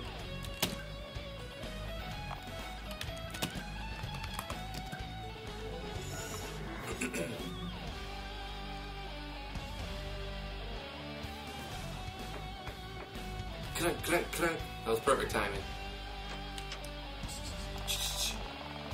The fade out needs to last longer, and the needs to place kind of sooner. I'll fix that now. Because they just teleported over there very quickly. So we fade out, the weight needs to be like 25. And we can do this first. It fades out, the door opens, it waits 25 frames.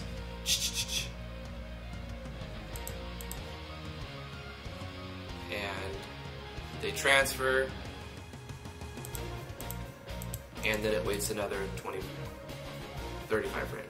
So you got 1 second.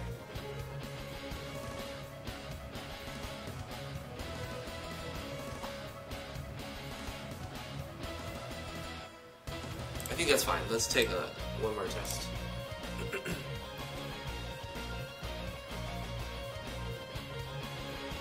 Rush Keem, how's it going, my man? The progress is very good. Very, very nice. It's coming along very well. It's Eddie! Hey! It's Eddie with 3 Ds.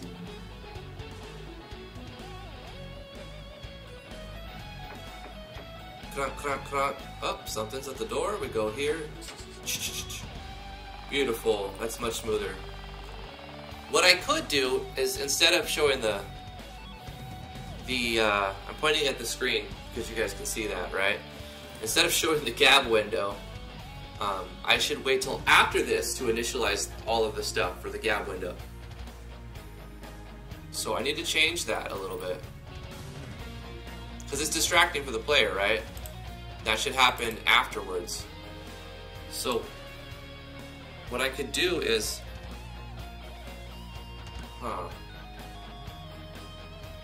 take all of this, these switches,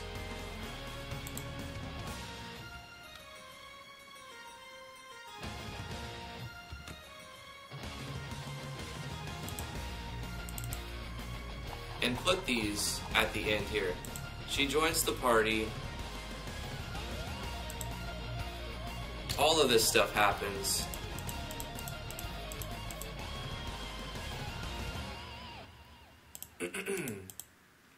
I'll put a comment in here for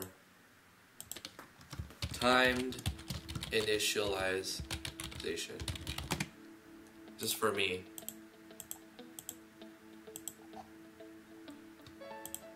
Just so it times it better.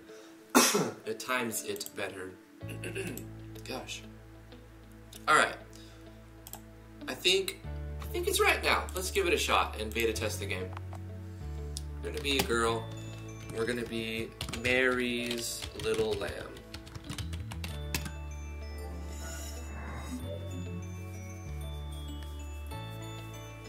Natural Explorers is a sim RPG where the player is the mayor of a town but also can explore dungeons and level up and use a battle system that you expect to see in a lot of JRPGs. But there's like a little bit of a twist to it because you have to become the mayor of a city and buy buildings and supply resources to those buildings and get resources. We're going to do our beta test right now, so you'll get a feel of where the game is currently at. The town needs your help. You've been promoted to mayor. You have no say in this, but don't worry. But worry not, I'm here to help you. I'm your Secretary Jinx. Let's get to helping the people become prosperous again. Snut, snut, snut! And Jinx flew over the table, not under the table now. So that worked perfect. Jinx joins the party. And I didn't pay attention, but it looked like the gap window started at the right time.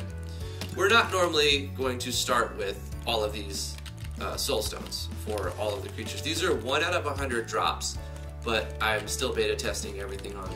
So we're starting with these. We're starting with extra stuff that you would normally not start with. You would start with probably one of these tonics to get you out of a bad situation, maybe like 30 food rations and maybe 10 pickaxes or something. And the weapons, they'll start with their weapons and a shirt, but not the soul stones.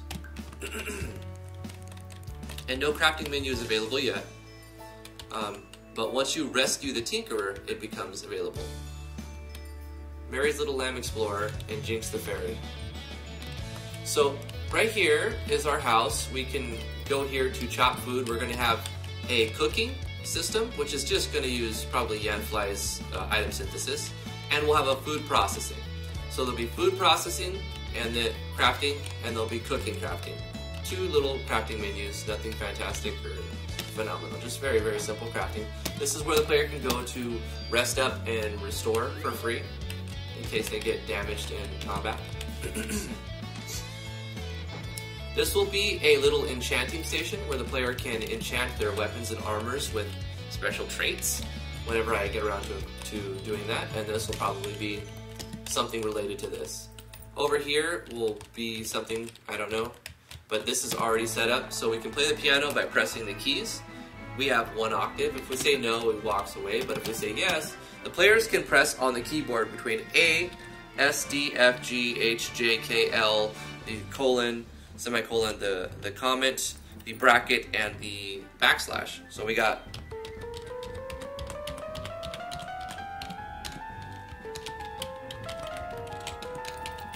so it's like a little, it's not really a game, mini game, but it's just like a piano simulator.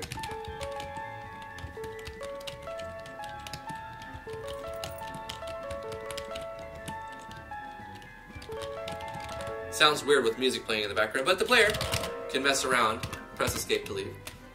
The player has their own piano to mess around. When is the beta?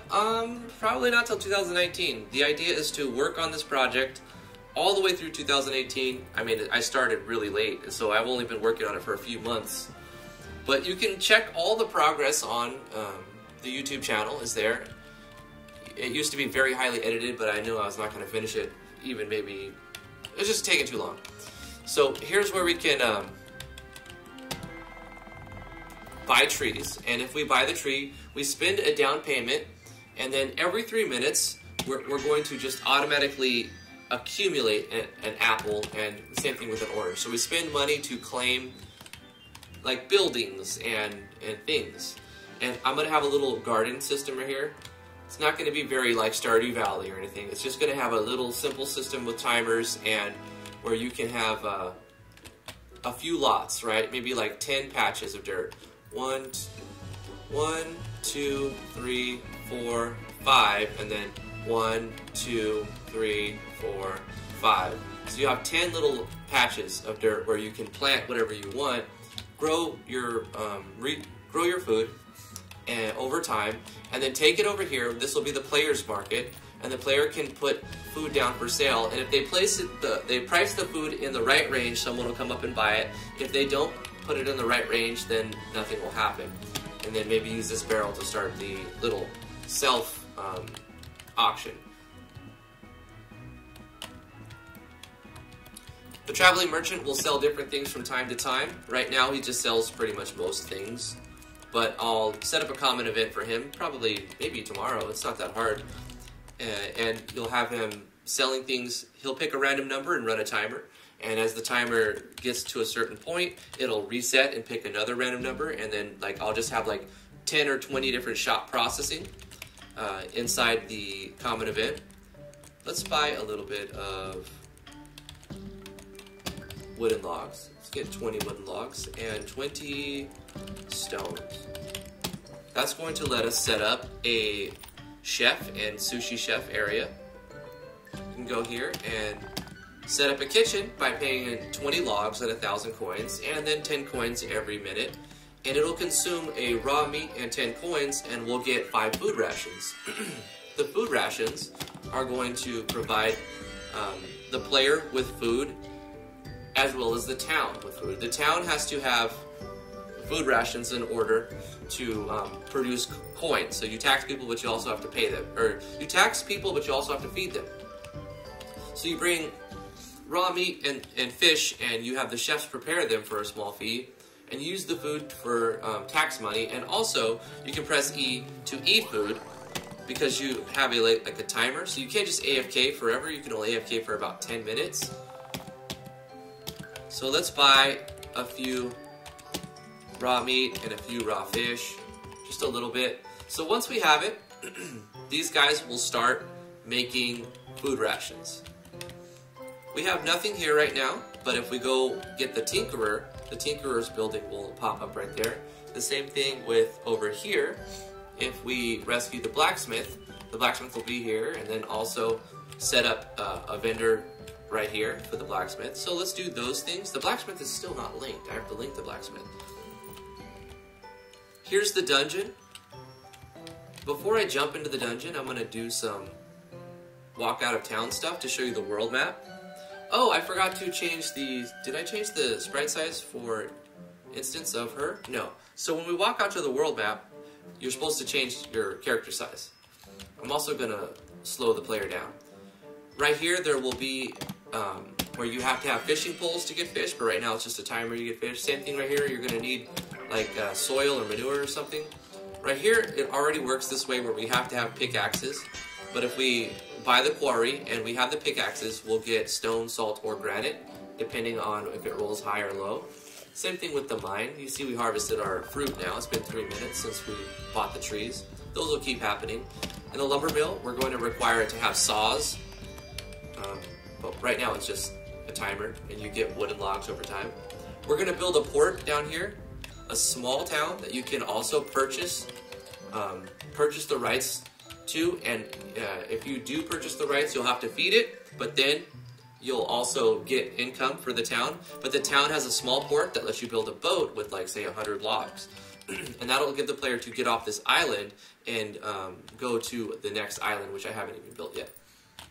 There's a graveyard over here where the player can fight, like in a giant open world area, but it's not designed yet. and they'll be like skeletons and stuff. Also, we have an undead doggy who will join your team. We have to design him, but we have to get him from like beating the graveyard. There's animations that play and sound effects and all this. A lot of this is customized. But if we go back into the town, excuse me, we could rename the town. We'll call it whatever we want. It's no longer a default town. It's going to be called Maze Town Spot. If we press the T button, we're going to open up a custom menu. It's not complete, but it's just a mock-up of what's going to happen. It's going to show us all the things that we own, we currently own, or we can buy, and also a little bit of extra information on them.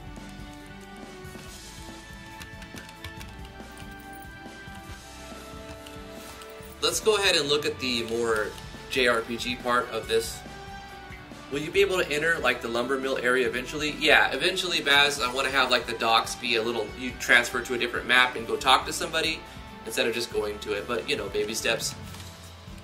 And we go to the lumber mill. It's just a very small map you go into, and there's a mill there, and you talk to an NPC there to buy it and set it up and whatnot. There's some hidden chests around. We'll get stuff like a chest of picks when we use it. It'll give us between, 10 and 20 pickaxes. Open the pickaxes and it randomly picks, and we got 14 that time. Here, we'll have to, before we can use this system, we have to rescue the Tinkerer and craft a level 1 keystone. I'm automatically getting a keystone because I'm like in debug mode, so whenever I enter this map, I'm just getting a keystone. And these events wouldn't be here either, the battle tests. But otherwise, you'd have to walk down through here, and there's no random encounters. All of the battles will be when you open chests. This is, I don't know, I'm going to remove these little spinny spots. I'll just put chests where they need to be. I guess this can show you the battle system.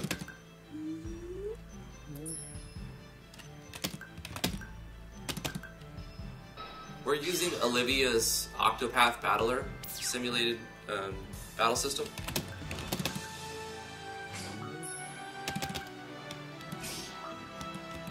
Battle shouldn't be too hard if we're fighting the same level stuff.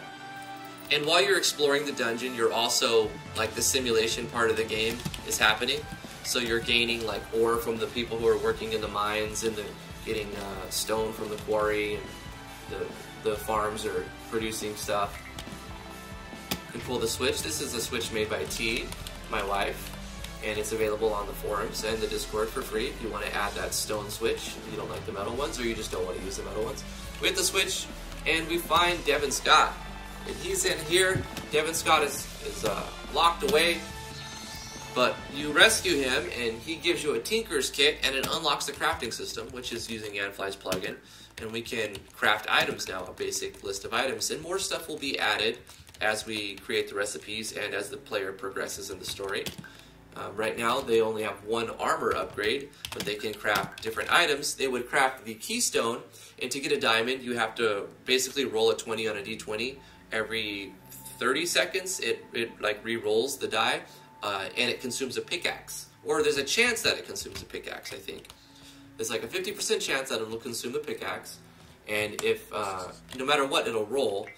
And if it rolls like a 20, 95 to 100 on the 1 to 100 roll, you get a diamond instead of like ore, or what was the other thing you get from the mine?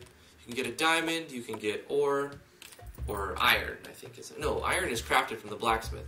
But anyway, this is Devin Scott. He's here now in the town after you've rescued him, and he just has some flavor text. But this is his building, and this will be another building we can go into and probably purchase new recipes for the crafting menu. And maybe we have to go in here to craft special items. But you can see this building wasn't here before, and we drew this building with a doodad, and then we placed it with the switch condition. So doodads are really making this project a lot easier to handle. RPG Maker has a hard time getting around things, and the engine doesn't allow for modifications to the engine through plugins, but somehow Yanfly figured out a way to make doodads work, which is like an in-game editor. It's fantastic. It's an amazing plugin. I highly recommend you check out doodads. They're just fantastic. That's our basic system, like you'd grow down the stairs. But then after you craft keystones, you know, you mined a diamond and you have some money saved up. You craft a keystone. We already have some because, you know, we're the dev team, so we've just created them out of nothingness. We can go here and create random dungeons based on the level. So you present an item to this stone. If you give it something random, it won't do anything. But if you show it the right thing, like the keystones, it'll take you to the right level of the dungeon. So this will start you, this sets a variable to 1. And every time you go to the next level, it adds 1 to it. But when you leave, it starts back. So maybe later on when we have more levels, more enemies, we only have 6 right now. When we have more enemies, excuse me, we'll add like a level 11 keystone or level 21 keystone, so the player doesn't have to start at level 1 every time they want to climb the dungeon. There's no random encounters, but if you want to get loot, you have to fight the guardians for it.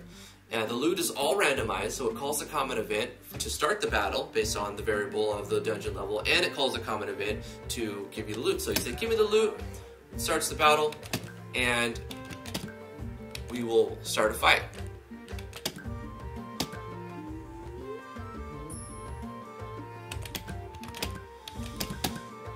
Get some buffs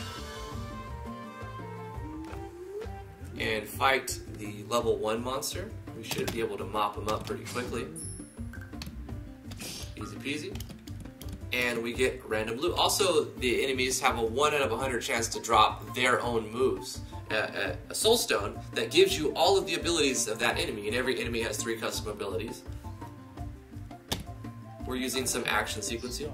Oh, my character's starving. I gotta press E to E. I need to put that in the tutorial as well. You would have to go to your inventory and eat a food ration, but I made a shortcut using Anfly's button common event. So I press E and the character just eats. This is to stop people from AFKing forever, and just to like exploit the game, right? It's systems, because you get money, you get stuff over time. So you can only AFK for about 10 minutes, but if you need to AFK, you can press escape and it pauses all the timer. So you can AFK forever, basically, if you needed to. But you're not going to keep getting resources while you're in the escape menu or in a battle. So you can AFK for, like, to go to the bathroom or to go get you something to snack on while your character is still making progress. And you can see your meat bar goes down. I know it doesn't look like meat, it looks more like brown cotton candy, but we're going to pretend that's meat. So let's get some more random loot. This is a weapon unleash that happens when you attack. Every, I think it's 20% of the time, you will replace your basic attack with a different skill. So we leveled up to level 2, that's nice. We got an onyx. We adjusted the level curves in a couple episodes ago, so that's really good. We should be leveling up faster, but it'll get slower and slower the higher you get. So there will not be a level cap, but it will get slower and slower and slower as you get higher. So where probably around 100 you're not really getting much progress. So here we can exit the dungeon and start it over, but it will consume the keystone. So you might want to push your luck, because dying in the dungeon doesn't give you a game over. So we're going to proceed to the next level. And we get the chests, fight the loose. Now we're on level 2. So the levels that actually spawn are randomized between 1 and 15 right now. So even though we're on level 2 creatures, we could be on any of the 15 dungeon levels, like, not level is kind of broad, maps. We could have been on any of the 15 maps, but only on fighting level 2 creatures. So we'll kill a couple of level 2 fights. We got randomized loot, so we're getting different stuff. Really, really cool. Here's another, oh, got a dam bat. That's the best, what is that, supposed to be a deer? No, it's a cat. It's my cat's right. Don't judge it. Don't judge dam bat. The best cat.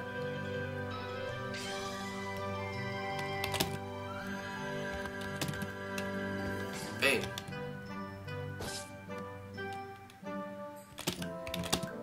We could actually equip some of the soul stones of the other enemies, but the player wouldn't actually have that yet. in the first few fights. Unless they get lucky, they roll, you know, oh, like a 100 on a D100, or, you know, they get a 1% chance. Then they would have all the moves and a slight stat buff from the creature. You can see the items you get. You have a 50% chance to get the common drop, a 10% chance to get the uncommon drop, and a 1% chance to get the rare drop. But right now there's no uncommon drops, only the commons, which are 50%, and the rares, which are 1%. So I'll have to think of some items in the next episode. What time we're at? Oh, we're already past time. We gotta end the stream pretty soon, guys, but we're gonna go to the next level. You can see we're using Anfly's state effects. So when they're poisoned, we're playing an animation that we created ourselves, as well as an SV animation that's already into the game. Let's go ahead and use our... what did I do? Attack? It doesn't. Here we go. Let's do Radiant Beam. This is going to use 50 of our TP. So there's some action sequences in here, sequences as well. We got level 3. Perfect. So let's go on to level 3. Would you like to proceed to the next level? Yeah.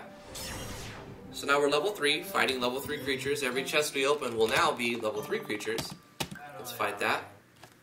And now we're fighting the K-Fox. This is much harder by the time we get to level 3, so we're going to do Fortify. Get some defense bonus. And we'll do Radiant Beam again, because we saved up to 100. Yeah, we got some good hits on that one. Very nice. We got a level 1 Keystone. Hey, so we could leave the dungeon and come back if we wanted to. There's also pixies that we try to find. They'll be like collectibles. And I'm not sure what they'll do yet besides just be collectibles. They'll do something.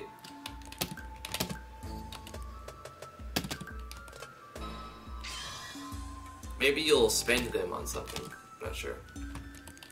Like, you have to decide the special upgrades that you can't get all the upgrades, right? You'd only be able to get like maybe half of them at most. So you have to decide, and I'll give you customization. We're level 3, but let's go to level 4. There's hidden chests all over the place. There's up to 5 chests on each map. Some of them are visible, some of them are not.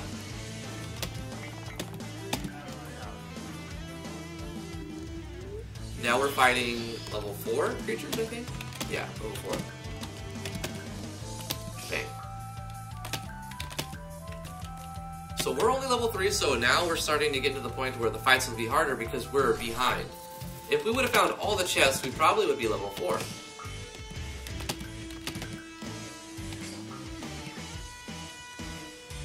The move that we are using, the Blessings, gives us Blind Strike 20% of the time. So you can see the SV animation and the action animation, state animation, playing on the Vorpian. Even if you deal 0 damage, there's a chance that Blind Strike can land. So hitting for 0 is not completely pointless if you have Blind Strike, which can happen, because Jinx is pretty weak. She doesn't have much of a physical attack. You can't imagine a little fairy coming up and hitting you is going to do a lot of damage, right? Have fun, Silver. Thanks for stopping by. We're going to end the stream pretty soon. I'm just doing some last-minute beta testing. Let's go to the next level. We can get this fairy, Pixie Dust, and fight the level 5, because I also need to debug one of the level 5's moves. There's no random encounters, so there's no frustrating part. You know, you can explore the caves all you want, and you don't have to worry about, like, when RNG just goes bad and every 2 steps you get into a fight. So let's proceed to the next level. And it's randomly picking from all of the maps every time we come through here.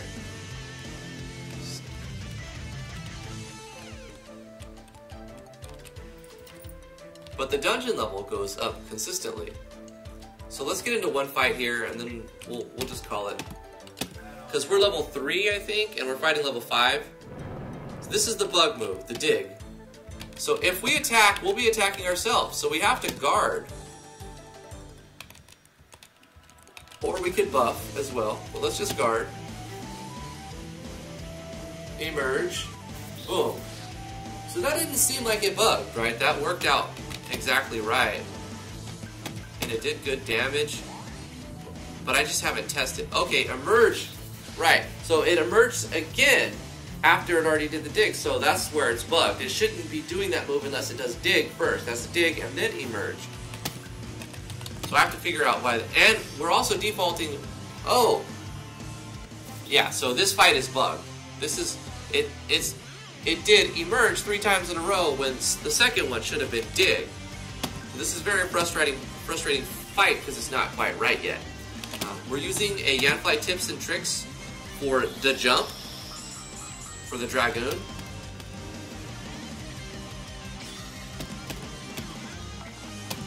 We got a diamond. Nice.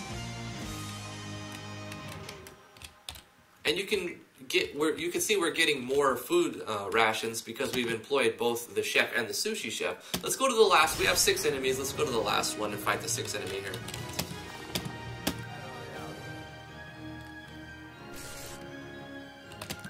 So Jinx also has an attack replace. This is Yanfly's weapon unleash plugin. When her HP is below 50%, her attack is Chaos Orb, which does a lot of damage instead of just her basic attack. She goes like Super Saiyan or something. So this bat will probably kill us for level 4, I think. Yeah, now we're blinded. She still has Chaos Orb, super powerful. But it's just random because she could have been killed that turn.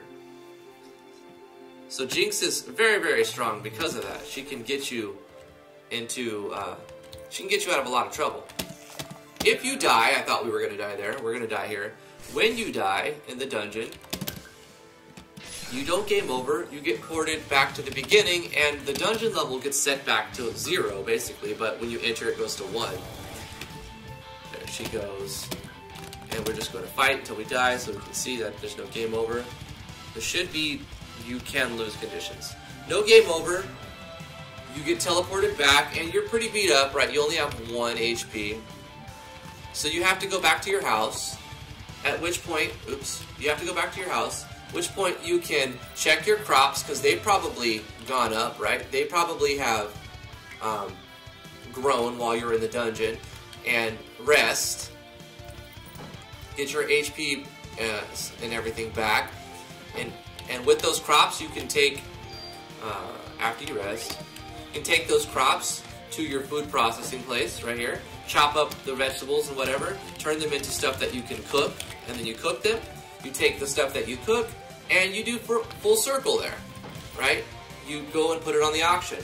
And then there'll be like other armor smith here that you can spend your money on to upgrade items, get new recipes, and that's like the cycle of the game, basically. That's the core game loop. And it's like, it's coming together extremely well. I have to end the stream now. T's probably going to come home any second now. You guys are awesome. Thank you for tuning in. Thanks for coming to the stream. We stream every Monday through Friday, 10 a.m. to noon Eastern Standard Time.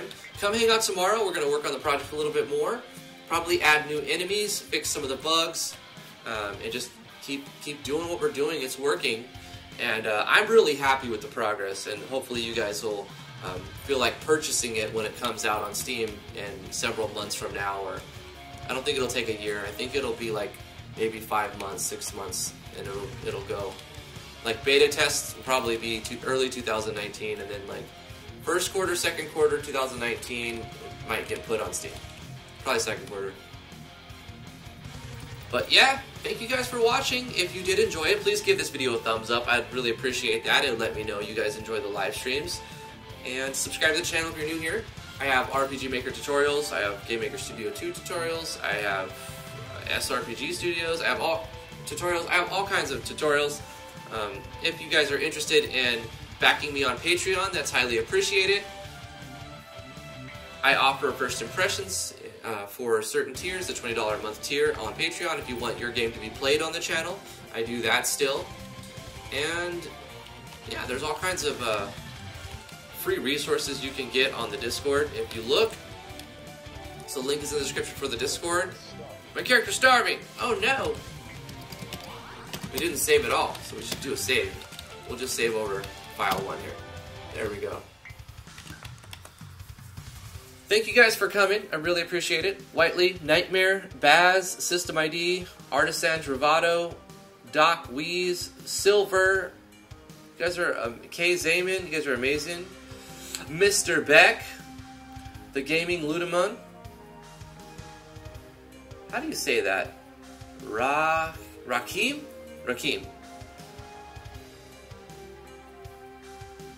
Heartless. Thank you for all of the failfish and sheep.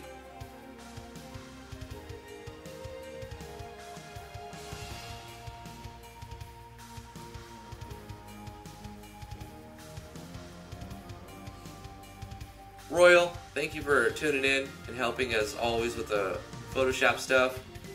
Puka, I hope you're having a good day. Other people I missed, I see there's more people. Renihiko, thanks for the comments and everything.